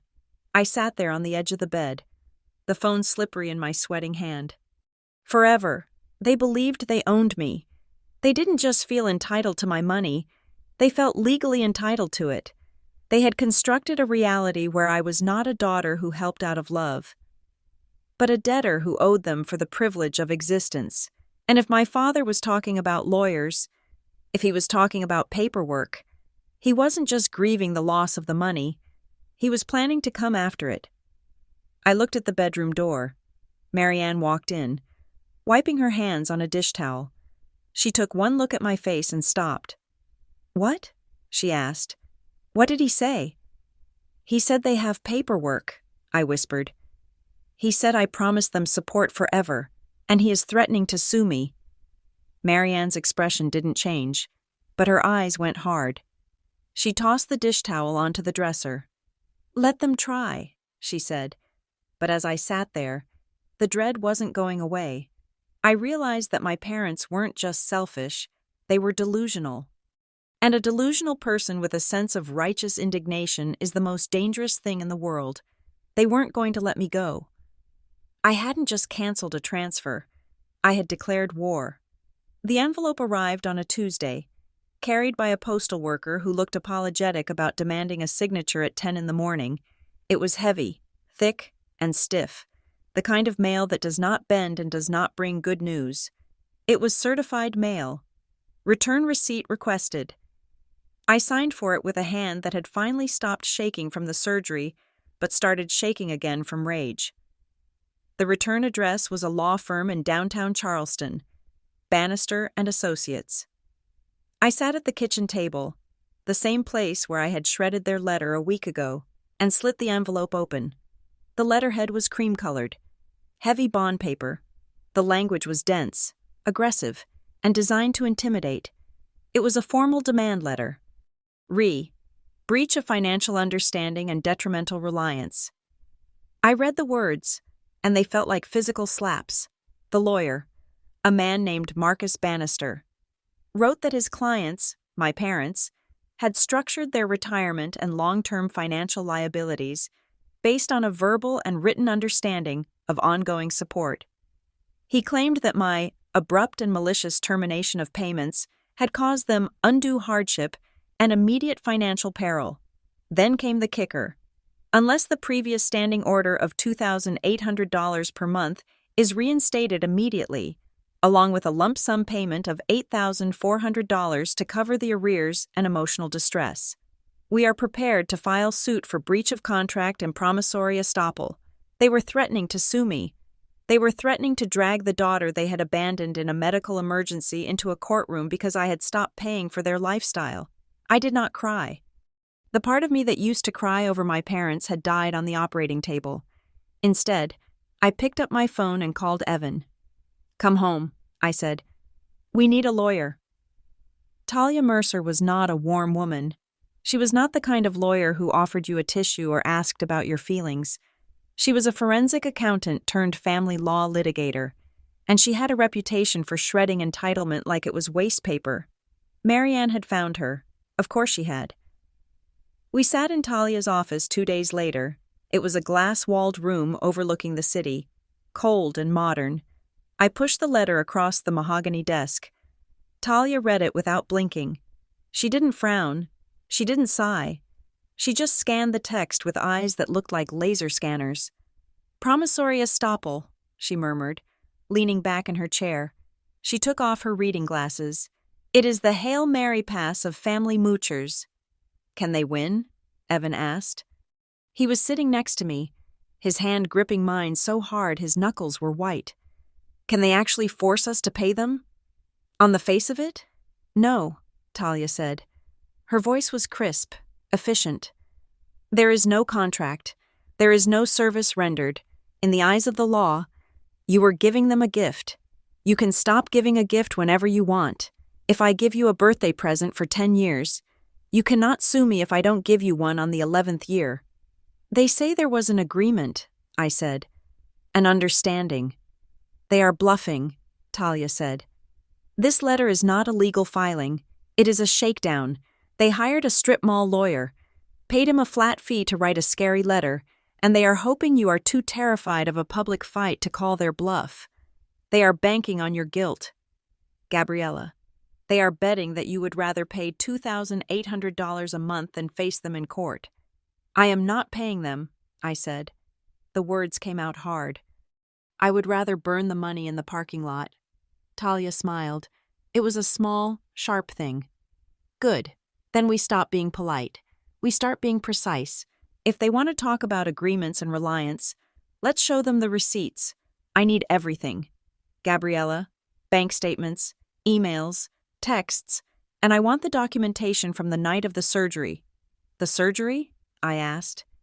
If they are claiming emotional distress and malice, Talia said, I want to show a judge exactly what kind of malice was involved.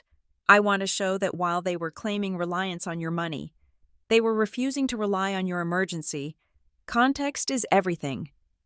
We spent the next 48 hours excavating my life. It was a grueling, humiliating process. I had to download 9 years of bank statements. I had to highlight every single transfer. Seeing the total on a spreadsheet was nauseating. $302,400. But the real weapon was the timeline. I printed the call logs from the night of the hemorrhage. 2:11 in the morning. Outgoing call to Linda Williamson. Duration, 3 minutes. 2:14 in the morning. Outgoing call to Robert Williamson. Duration, 2 minutes. 2:20 in the morning. Outgoing call to 911. I printed the intake notes from the emergency room. Which doctor? Callahan had released to me. Patient arrived via ambulance, unaccompanied. Husband out of state. Parents contacted but refused to attend due to vacation conflict. I printed the invoice from Crisis Nest. Emergency overnight care, $1,800. Notes. Grandparents unavailable. Emergency placement authorized. I put it all in a binder. It was 3 inches thick. It was a heavy paper brick of evidence that proved one thing. I had been the perfect daughter, and they had been the parasites. We went back to Talia's office on Friday.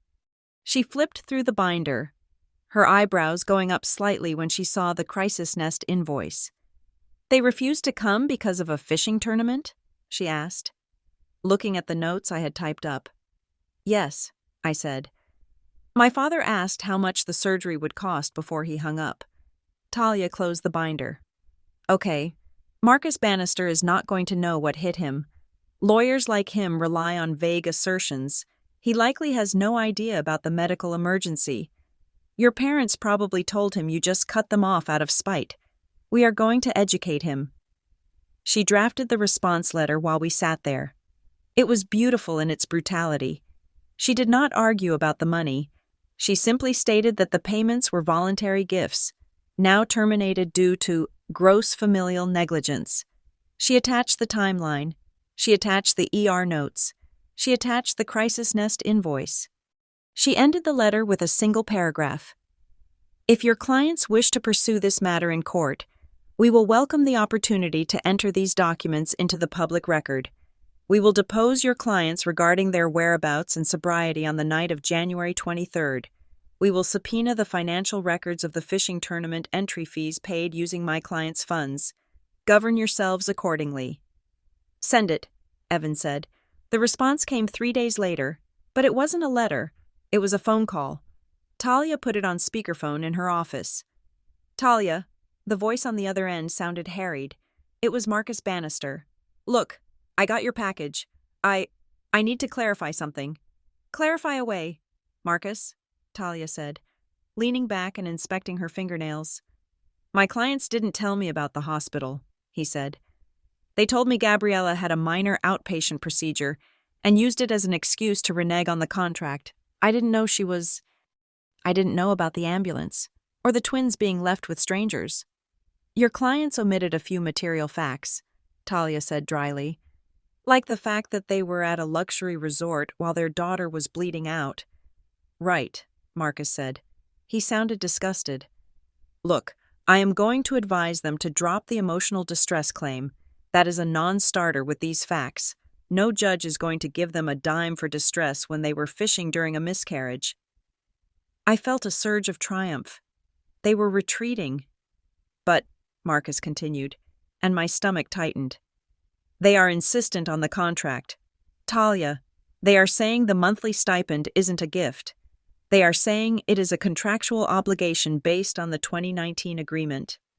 There is no 2019 agreement, Talia said. We have gone through the records. There is no signed contract. That is not what they sent me this morning, Marcus said. I have a PDF here. It is dated March 12, 2019. It is titled Williamson Family Financial Support Plan. It outlines the $2,800 a month payment schedule for a duration of 20 years, and it is signed by Gabriella Williamson. The room spun. What? I whispered. Talia held up a hand to silence me. Send it over. Marcus, right now, if you have a document, I want to see it. It is coming through on email now, Marcus said. Look, if this signature is real, we have a problem. Oral agreements are one thing, but a written payment plan? That looks like a contract. Talia refreshed her inbox. A moment later, a file appeared. She clicked it open and spun the monitor around so Evan and I could see. It was a document I had never seen in my life. It was typed in a font my mother liked. Comic Sans, of all things. It had a header that said, Family Plan. It listed a bunch of nonsense about parental investment repayment and ongoing gratitude stipend. It laid out the payment terms, $2,800 a month, adjusted for inflation every 5 years, until the year 2039, and there, at the bottom, was my signature. It was my handwriting. It was my loop on the G and the sharp cross on the T. I didn't sign this, I said, my voice shaking. I swear to God, Talia, I never saw this document. I would never agree to pay them for 20 years. I thought this was temporary. The signature looks real, Talia said, leaning in close to the screen. Is it possible you signed a stack of papers? Maybe something they slipped in with insurance forms or a lease guarantee? No, I said. March 2019? I was pregnant with the twins. I was sick as a dog. I wasn't signing contracts. Evan leaned in. He squinted at the screen. Wait a minute. What? Talia asked. Zoom in, Evan said. On the signature, Talia zoomed in. The blue ink of the signature looked pixelated against the crisp black text of the document. Now look at the date next to it, Evan said. The date is written in the same blue ink, March 12, 2019. So, Talia asked, look at the tail of the Y in the word support in the line above. Evan pointed. The loop of the G in Gabriella cuts right through it, but the blue ink is under the black text. Talia froze. She looked closer. You are right. The signature is behind the text layer. And look at the date, I said, a realization hitting me like a lightning bolt. March 12th. That is my birthday. So? Talia asked. My mother sends me a card every year, I said. She scans it. She makes a big production of it. She writes a check for $50, which is a joke considering how much I send her, and she scans the check and the card to keep for her records before she mails it. She is obsessed with digital scrapbooking. You think she lifted your signature from a birthday check? Talia asked. I think I know exactly where she got it, I said. I endorsed a check she sent me back in 2015, a rebate check she couldn't cash because it was in my name from an old insurance policy. She mailed it to me. I signed the back, scanned it, and emailed it back to her so she could deposit it via her banking app. It was a mobile deposit. Check your email, Talia commanded. I pulled out my phone. I searched my sent folder. I searched for check and mom. It took me 3 minutes of frantic scrolling. Found it, I said. October, 2015.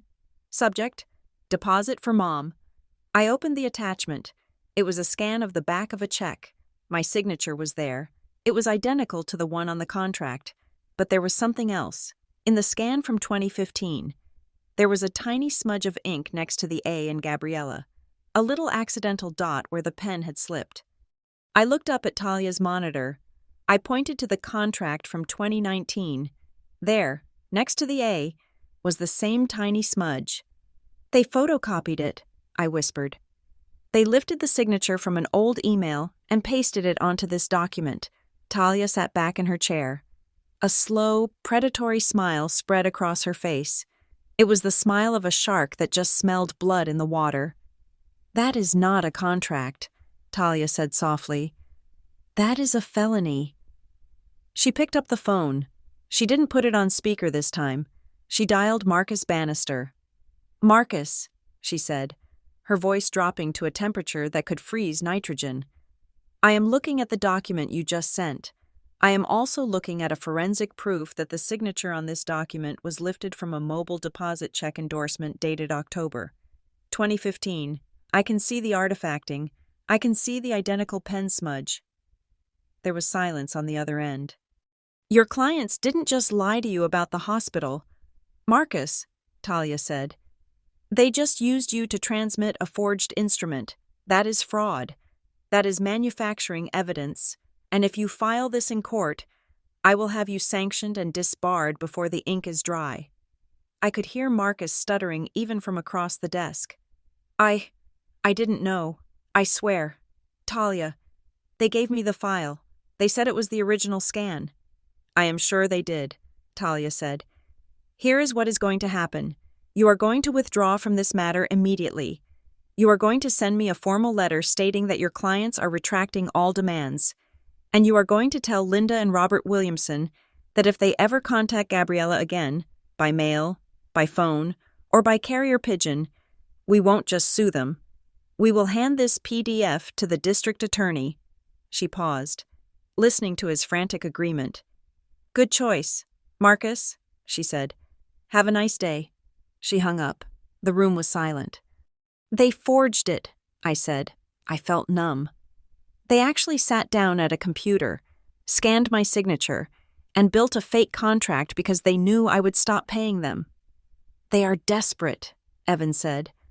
"And they are stupid." "No," I said. "They are not just desperate. They are dangerous." I looked at the blank screen of my phone. I had thought my parents were just selfish narcissists who loved money more than they loved me, but this was different. This was criminal. This was a level of betrayal that went beyond negligence. They were willing to frame me. They were willing to commit fraud to keep the subscription running. "It is over," Talia said. "They won't come back from this. Marcus is going to fire them as clients within the hour, and they will be too terrified of prison to hire anyone else." "It doesn't feel like a win," I said quietly. "It isn't a win," Talia said gently. "It is an amputation. You just cut off a gangrenous limb. It hurts, but it is the only way you survive." I nodded. I stood up.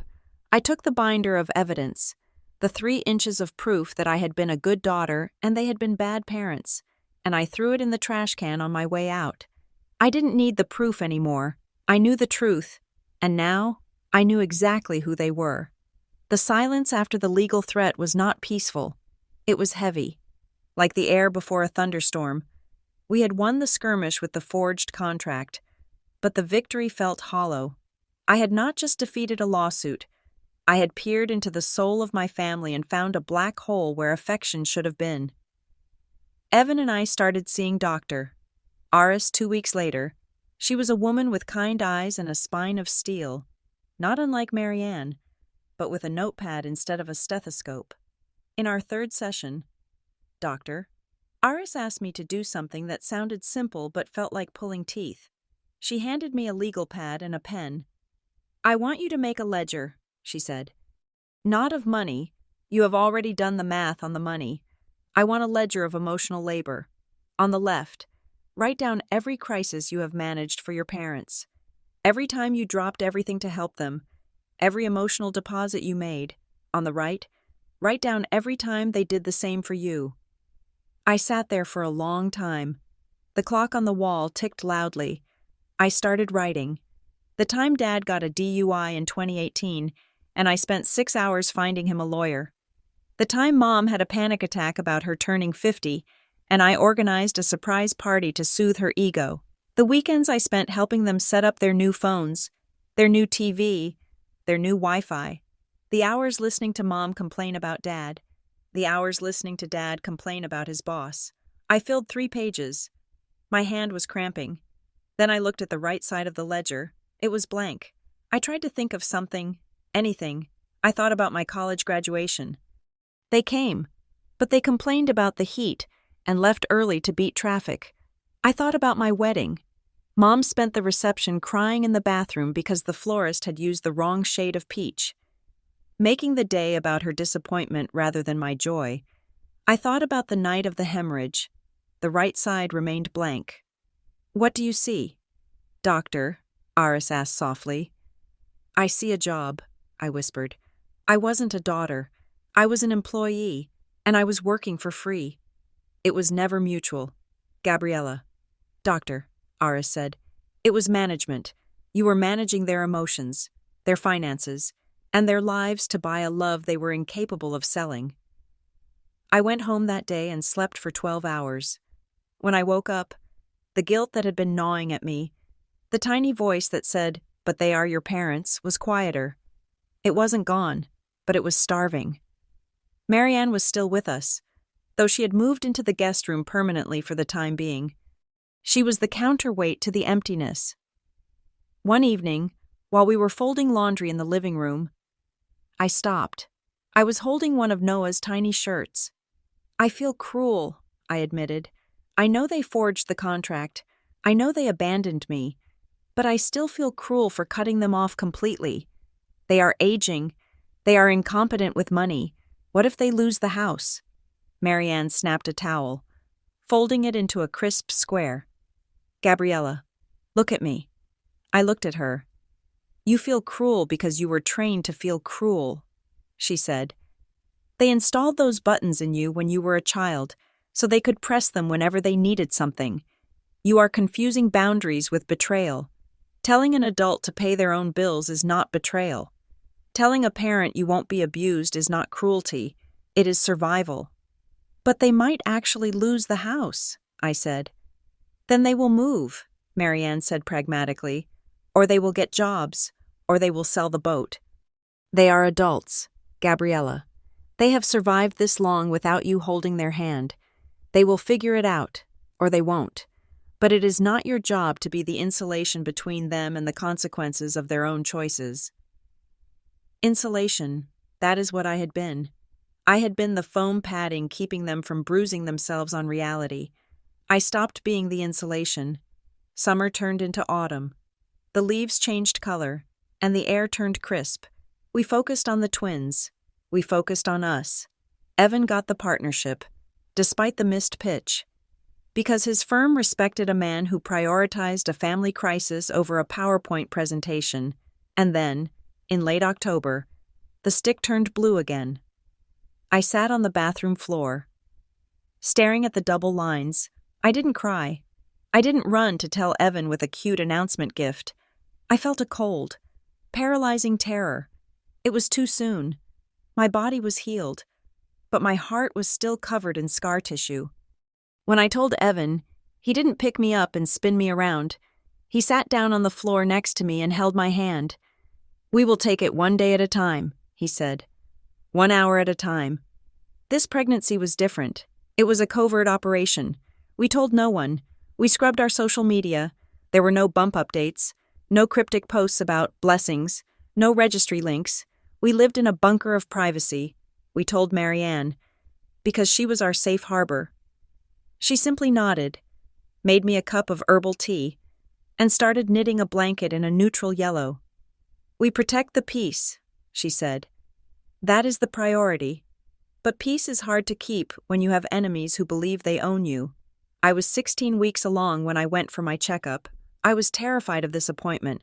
It was past the point where I had lost the last one, but the trauma lived in the calendar dates. I checked in at the front desk of the clinic. The receptionist, a young woman named Chloe who usually greeted me with a smile, looked down at her computer screen and frowned. "Gabriella," she said slowly, "you are here for the 16-week scan?" "Yes," I said. "Is everything okay?" I am confused," Chloe said. "I have a note here that you called yesterday to reschedule. And then another note that you called this morning asking for the gender results to be emailed. My blood ran cold. I didn't call, I said. I haven't called in 2 weeks. Chloe turned the monitor so I could see. We had a call at 9:30 this morning. Caller ID was blocked. The woman said she was Gabriella Williamson. She verified your date of birth and your address. She said she lost access to the patient portal and needed the gender results sent to a new email address. I looked at the email address entered in the notes. L. Williamson, 55, gmail.com. It was my mother, She was calling my doctor, She was pretending to be me, She was using my personal information, my birthday, my address, to try and access my medical records. She knew I was pregnant. How did she know? Had she seen me entering the building? Was she watching the house? Or was she just fishing, calling every few months to see if there was news she could exploit? That wasn't me, I said. My voice was trembling, but not with fear, with rage. That is my mother. I am estranged from her. She is impersonating me. Chloe's eyes went wide. Oh my God. She had your social security number. Gabriella? Or the last 4 digits. That is how she got past the first screen. Of course she had it. She was my mother. She had all my documents from childhood. She is trying to get information, I said. She wants to know if there is a baby so she can restart the cycle. She wants leverage. We are locking this down right now, Chloe said, her fingers flying across the keyboard. I am flagging the account. High security alert. Nobody gets information, not even you, unless they provide a verbal password that we set right now. Not your birthday, not your address, something random. Blueberry, I said. It was the first word that popped into my head. The password is blueberry. Done, Chloe said. And I'm putting a note in bold red. Impersonation risk. Verify ID. In person only. I walked back to the exam room, but the violations stuck to me like sweat. They weren't just gone. They were hunting. They were probing the perimeter of my life, looking for a weakness, looking for an entry point. They missed the money. Yes, but more than that, they missed the control. They couldn't stand that I was having a life, a tragedy, or a joy that they didn't own. That night, I told Evan and Marianne what happened. Evan went to the kitchen drawer and pulled out the file where we kept our passports. This stops, he said. We have been playing defense. We need to build a wall. We need a lawyer, I said. Not for a lawsuit, for a fortress. We went back to Talia Mercer the next day, but this time, we brought an estate planner she recommended. The meeting was somber. We weren't talking about fighting a contract. We were talking about death and custody. If something happens to me, I said, my hand resting on my stomach, if something happens to both of us, I need to know, with 100% certainty, that my parents will never, ever touch my children. In the state of South Carolina, grandparents have very little standing if the parents are fit, the estate planner explained. But if you die without a will, or with a vague one, they could petition for guardianship. They could argue they are the blood family. No, I said. Never. We drew up the documents. They were comprehensive and brutal. Last Will and Testament of Gabriella Williamson. Article 4. Guardianship. I hereby appoint Marianne Hart as the sole legal guardian of my children, Noah, Nora, and any future issue.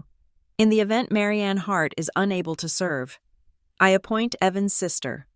Article 5. Explicit exclusion.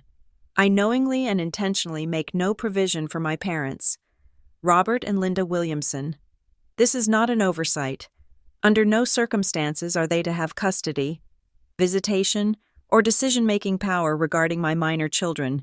Their history of negligence, financial exploitation, and fraud renders them unfit. Writing it down felt like casting a spell of protection. We signed the papers in front of 2 witnesses and a notary.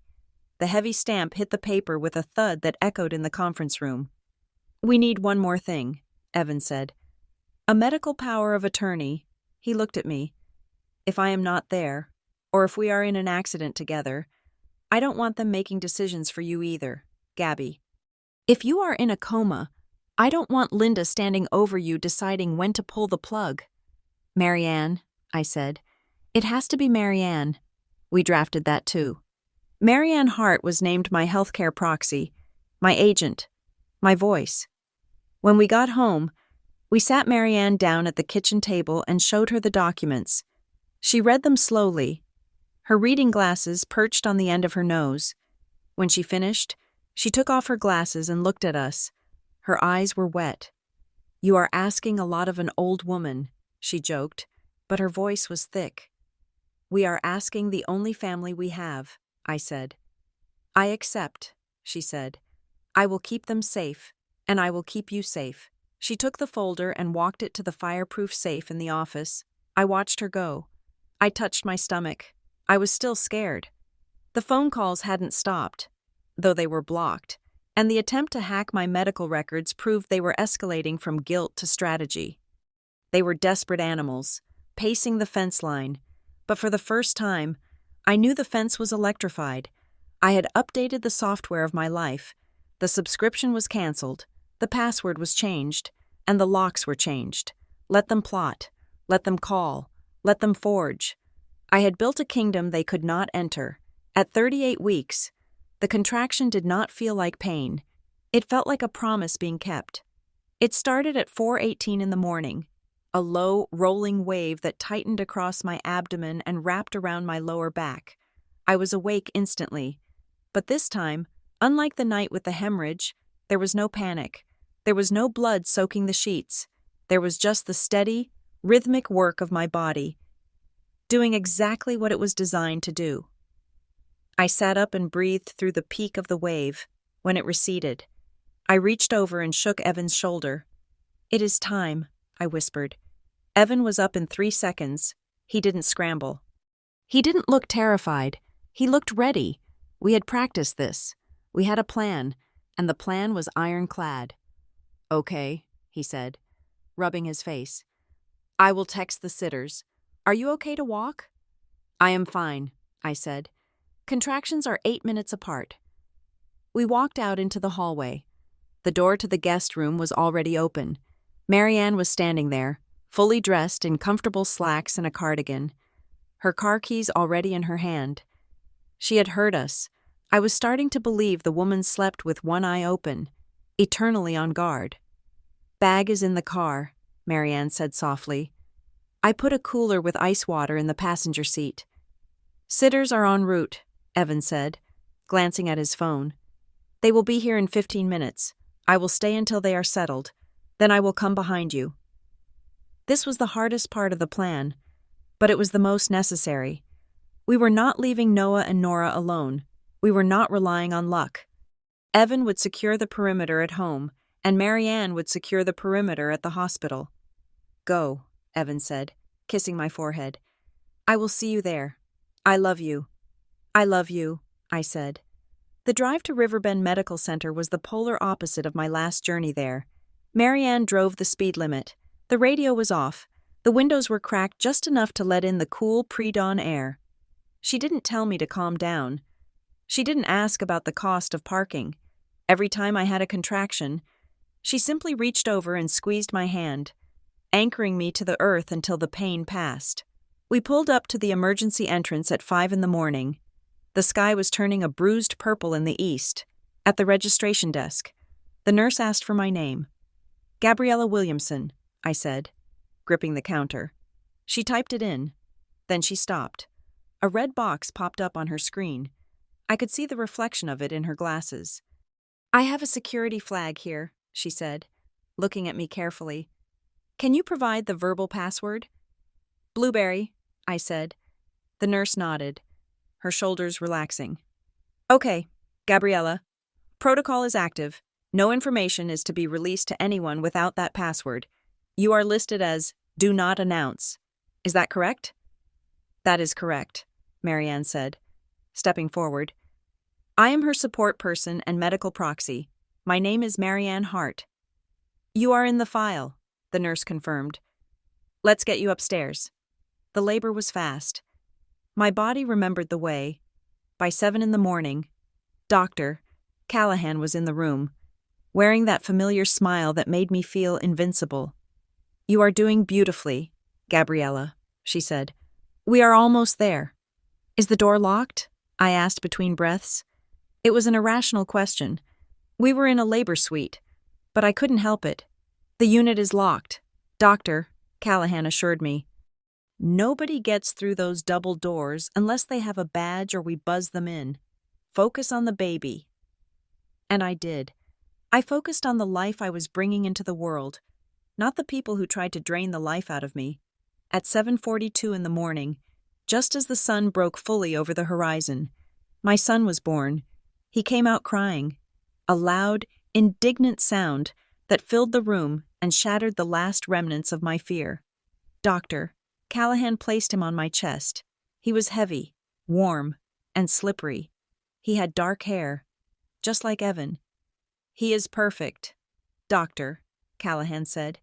8 pounds, 1 ounce. Evan burst through the door 10 minutes later.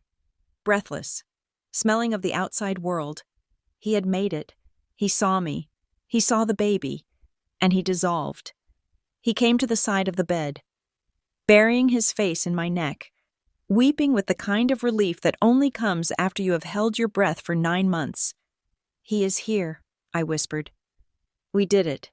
He is safe," Evan said. "You are safe." For 2 hours, we lived in a bubble. The nurses came and went, checking vitals, swaddling the baby. We named him Leo, and bringing me toast and juice. Marianne sat in the corner, holding Leo like she had been born holding him, a look of fierce, quiet contentment on her face. Then, the bubble popped. The phone at the nurses' station outside my door rang. It was loud enough that I heard it. Then, a moment later, the unit secretary knocked on my door. She looked uncomfortable. "Mrs. Williamson?" she said. "I am sorry to disturb you." "What is it?" Evan asked, standing up immediately. "We have 2 individuals at the security desk downstairs," she said. "They are claiming to be Gabriella's parents. They don't have the password, but they are insistent. They are demanding to know if you have been admitted." My stomach dropped. How did they know? "I didn't tell them," I said. "I blocked them." "They probably called every hospital in a 50-mile radius this morning," Marianne said calmly, not looking up from the baby. "Or they saw the sitter's car in your driveway and did the math. It doesn't matter how they know. They are here." "Tell them I am not here," I said. "We did," the nurse said. "We followed the Blueberry Protocol. We told them we have no patient by that name listed in our directory, but—" She hesitated. "They aren't leaving. They are saying they know you are here. They are causing a bit of a disturbance in the main lobby." "I will handle it," Evan said, his jaw tightening. "No," Marianne said. She stood up. She placed Leo gently into Evan's arms. She smoothed her shirt. She looked like a general preparing to inspect the troops. "Evan, you stay with your wife and son," Marianne said. "This is a secure unit. You belong here. I am the medical advocate. I am the gatekeeper. I will go down." "I don't want you fighting them," I said, anxiety spiking in my chest. "I don't fight, Gabriella," Marianne said. "I enforce—" She walked out of the room. We waited. The minutes felt like hours. I could not see what was happening, but I could imagine it. I imagined my mother's shrill voice. I imagined my father's blustering entitlement.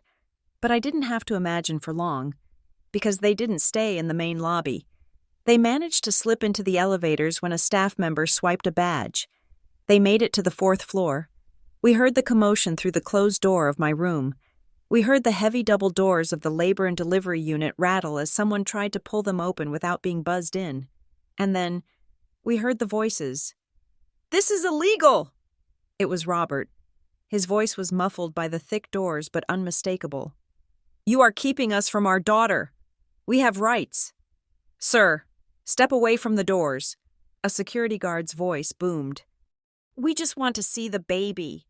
Linda's voice joined in. It was high, hysterical. Our grandson was born. We know he's in there. Why are you being so cruel?" Evan handed Leo to me. "Stay here." He walked to the door of our room and opened it. He stepped out into the hallway, but he didn't go to the unit doors. He stood there, visible through the glass panels of the secure double doors, but safely on the inside. I could see through the open door. I saw Marianne standing on the other side of the glass, in the waiting area, facing them. She wasn't yelling. She was standing with her arms crossed, blocking their view of the unit, behind Robert and Linda. I saw two other people. It was my brother, Connor, looking mortified, wearing a baseball cap pulled low, and my Aunt Sarah, my mother's sister, who looked confused and frightened. They had brought an audience. They had brought witnesses to try and shame me into compliance. "Marianne!" Linda screamed, spotting her. Tell them we are family. Look, we brought Connor. We brought Sarah. We just want to celebrate. How can you be so heartless?" Linda turned to a woman sitting in the waiting chairs, a stranger, a pregnant woman waiting for her own appointment. "Can you believe this?" Linda appealed to the stranger, throwing her hands up. "Our daughter is in there with our new grandchild, and this woman is blocking us. She is keeping our grandchildren from us. It is elder abuse. It is sick." The stranger looked down at her phone, terrified. Marianne took a step forward. She didn't look at the stranger. She looked at Linda. "You are not here to celebrate," Marianne said. Her voice was not loud, but it cut through the noise like a blade.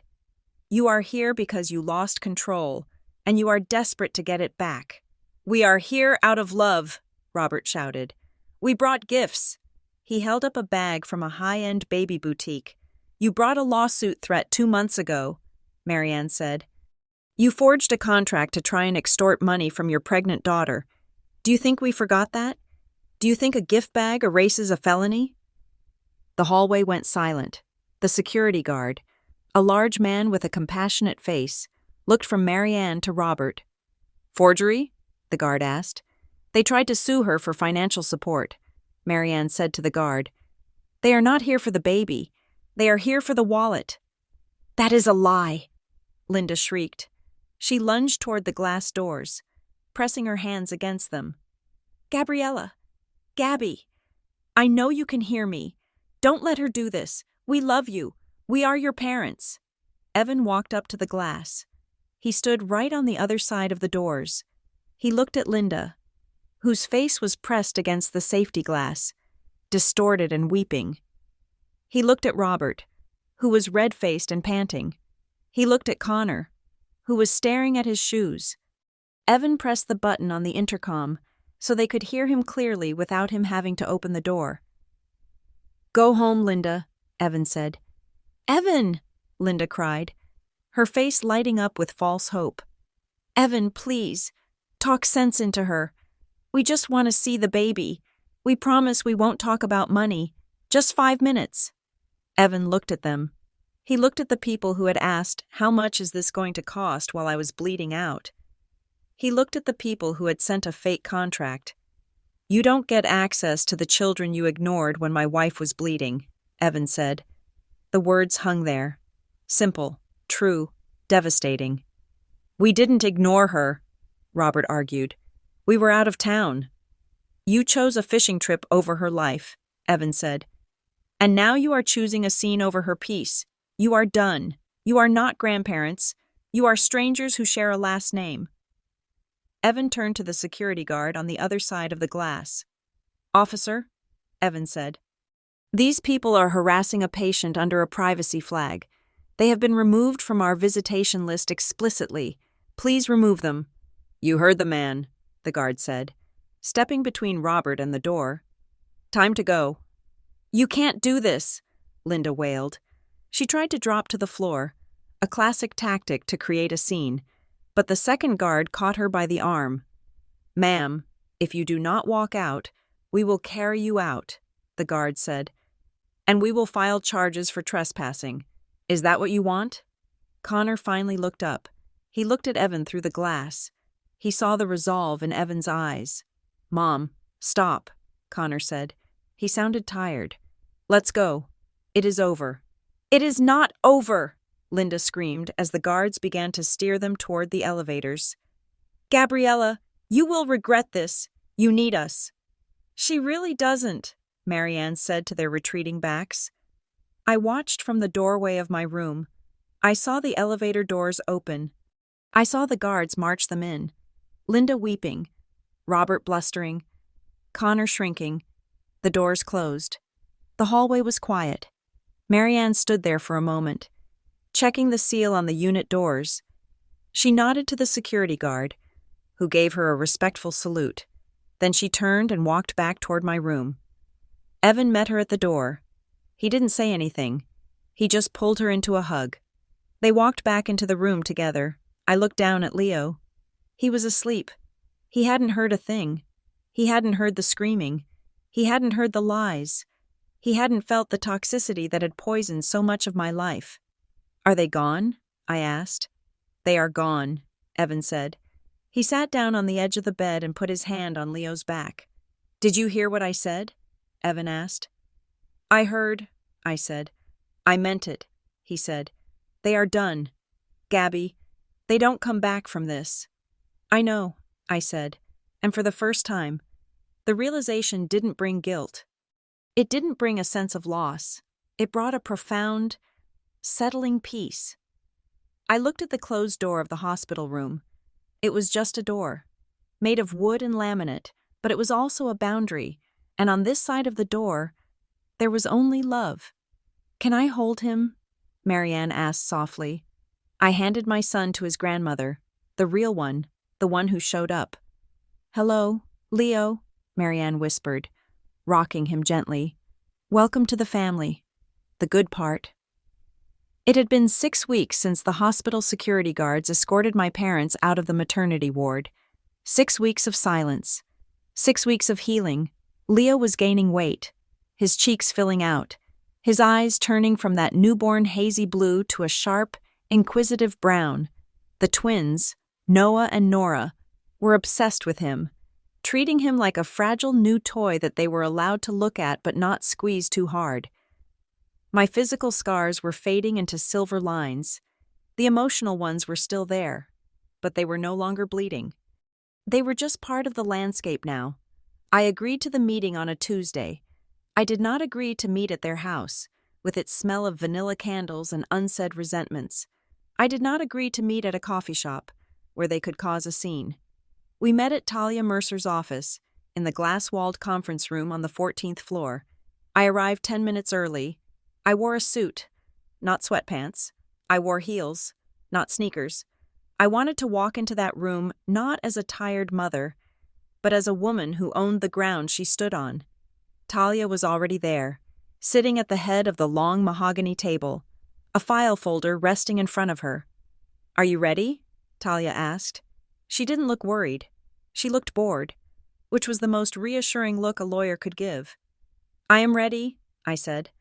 I just want it done. At 2 o'clock exactly, the receptionist opened the door. My parents walked in. They looked diminished. My father, Robert, seemed smaller in his polo shirt, his bluster replaced by a twitchy, nervous energy. My mother, Linda, was wearing all black, as if she were attending a funeral. Maybe, in her mind, she was. Connor trailed behind them, looking like he would rather be undergoing a root canal without anesthesia. They sat on the opposite side of the table. The expanse of mahogany between us felt like a canyon. Gabriella, my mother started, her voice trembling. She reached across the table, her hand hovering in the air. You look tired. How is the baby?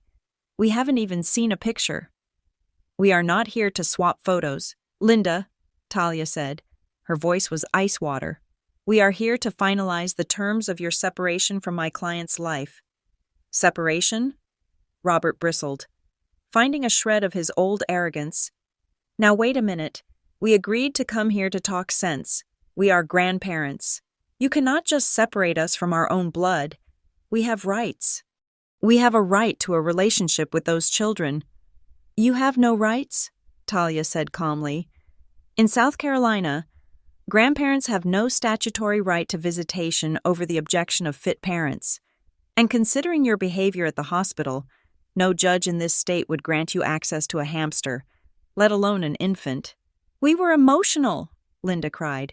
We were just excited, and we were treated like criminals. You were treated like trespassers, I said. It was the first time I had spoken. My voice surprised me.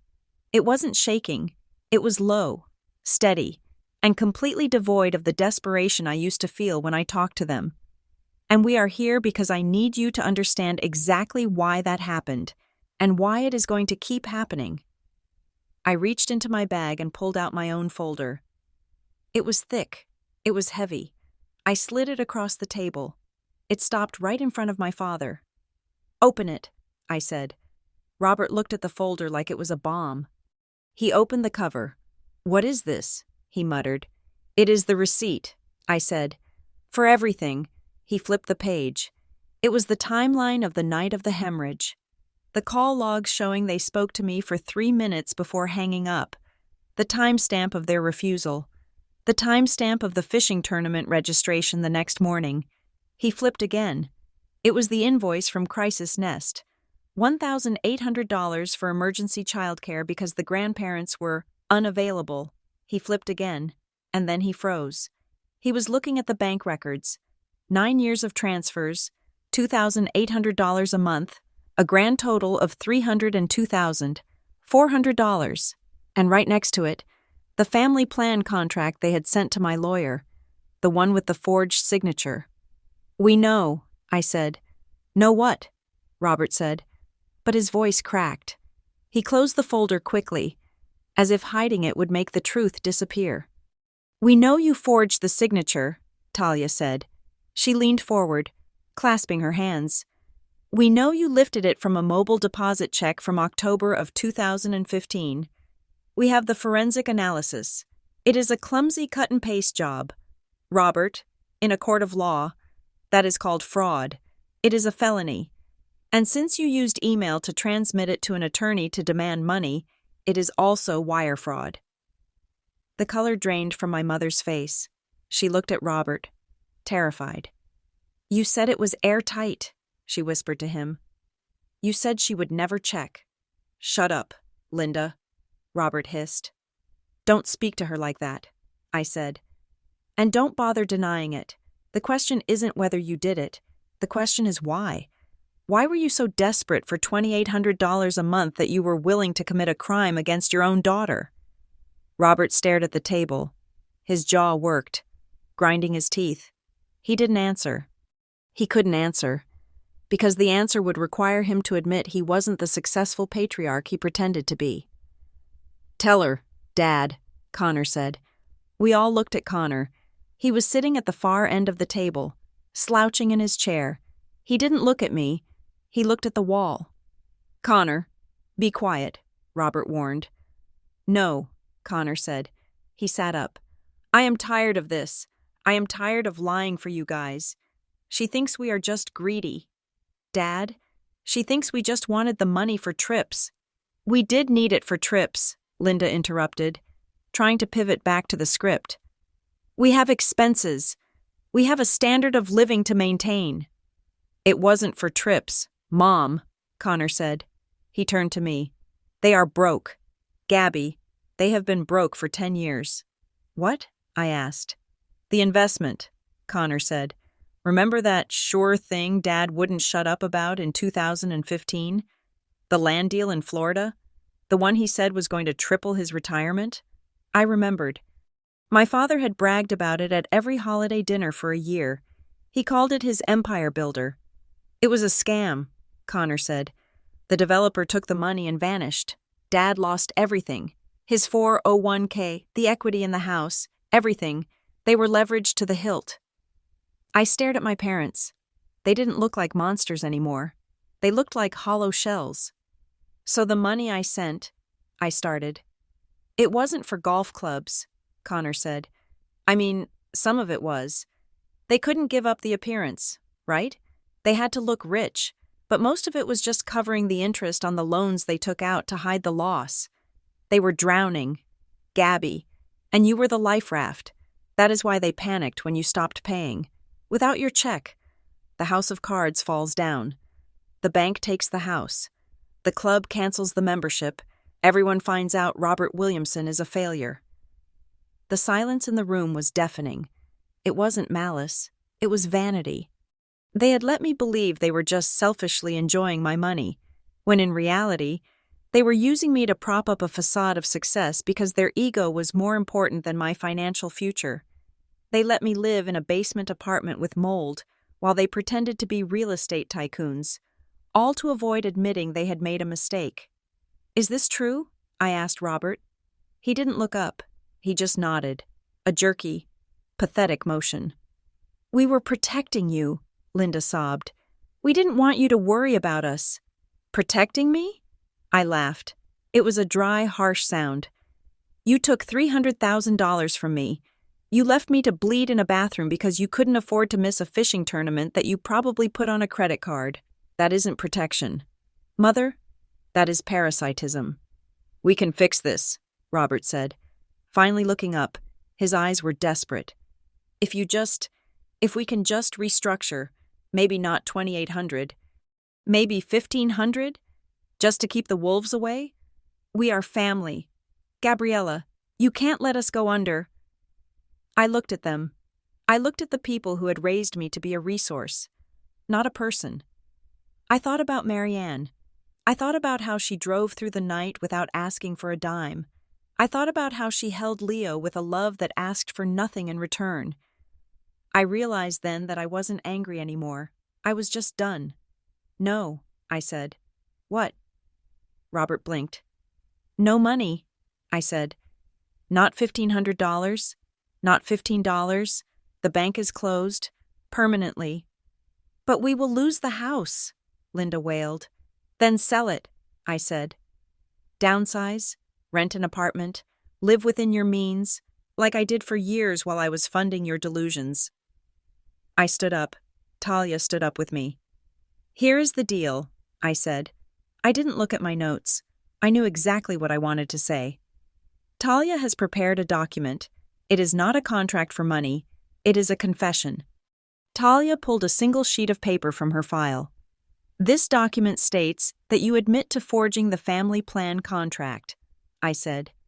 "It states that you admit to receiving over $300,000 in gifts from me, and it states that you acknowledge you have no rights to my children." "I am not signing that," Robert said. That is admitting to a crime." "If you sign it," Talia said, "we will put it in a safe. It will never see the light of day. Provided you follow Gabriella's rules, if you don't sign it, or if you break the rules, I walk it over to the district attorney's office this afternoon. And given the amount of money involved, you are looking at 5 to 10 years in prison." Robert went pale. He looked at the paper. He looked at me. He saw that I wasn't bluffing. "What are the rules?" he whispered. "Rule 1, I said. "No contact. You do not call me. You do not email me. You do not come to my house. You do not come to my children's schools." "Forever?" Linda gasped. "Until I say otherwise," I said. "And don't hold your breath. It will be years. Maybe never." "Rule 2, I continued. "You get therapy, real therapy, not a life coach who tells you you are victims, a licensed psychologist, if you ever want to see my face again. You will have to show me proof that you have been in treatment for at least a year to deal with your narcissism and your pathological lying." "Rule 3, I said. "You tell the truth. You tell the rest of the family, Connor, Aunt Sarah, everyone, that you lied about me. You tell them I didn't abandon you. You tell them you forged the contract. I don't care how you spin the investment loss, but you clear my name." "That is humiliating," Robert said. "It is the price of admission." I said. "Take it or leave it." Robert looked at the paper. He looked at Connor, who was nodding slowly. He looked at Linda, who was weeping into a tissue. He picked up the pen. His hand shook as he signed. He pushed the paper to Linda. She signed it, her tears blotting the ink. Talia took the paper. She checked the signatures. She nodded to me. "We are done here," Talia said. I picked up my bag. I didn't say goodbye. I didn't say I loved them. Those words had been weaponized for too long, and I wasn't going to give them any more ammunition. I walked to the door. Gabriella? My mother called out. Her voice was small, like a child's. What do we do now? I stopped. I turned around, my hand on the doorknob. You grow up, I said. I walked out of the office. I walked down the hall to the elevator. I stepped in and pressed the button for the lobby. As the doors slid shut, cutting off the view of the attorney's office, I felt a physical weight lift off my shoulders. It was as if I had been carrying a backpack full of stones for 30 years, and I had finally just set it down. I walked out of the building and into the bright, sharp sunlight of the afternoon. Evan was waiting for me at the curb in our minivan. The window was down. I could see Noah and Nora in the back seat, singing a song about a spider. I could see Marianne in the passenger seat, holding Leo's carrier. They saw me. Evan smiled. Marianne waved. The twins cheered. That was my reality. I didn't have parents who could take care of me. I accepted that now. I was an orphan with living parents, but I wasn't alone. I opened the car door and climbed in. The car smelled of milk and Cheerios and wet wipes. It smelled like life. How did it go? Evan asked, putting his hand on my knee. It is finished, I said. Did they sign? Marianne asked, turning around. They signed, I said. They are gone. Good, Marianne said. Now, are you hungry? Because I promised these monsters we would get ice cream. I am starving, I said, and I was. I was hungry for ice cream. I was hungry for the future. I was hungry for a life where love wasn't a transaction, where family wasn't a subscription plan, and where the only people at my table were the ones who would drive through the night to be there. We pulled away from the curb, merging into traffic. I looked in the rearview mirror. I could see the tall glass building receding behind us. My parents were up there, trapped in their own web of lies and debt. I turned my eyes forward. I looked at my husband. I looked at my children. I had chosen the family who came in the night, and as we drove toward home, the sun warm on my face, I knew it was the best investment I would ever make. Thank you so much for listening to this story. I would love to know where you are tuning in from. So please leave a comment down below and share your thoughts on Gabriella's decision. If you enjoyed this story and want to hear more justice served, please make sure to subscribe to the Nina Revenge Stories channel, like this video, and support the channel to help this story reach even more people.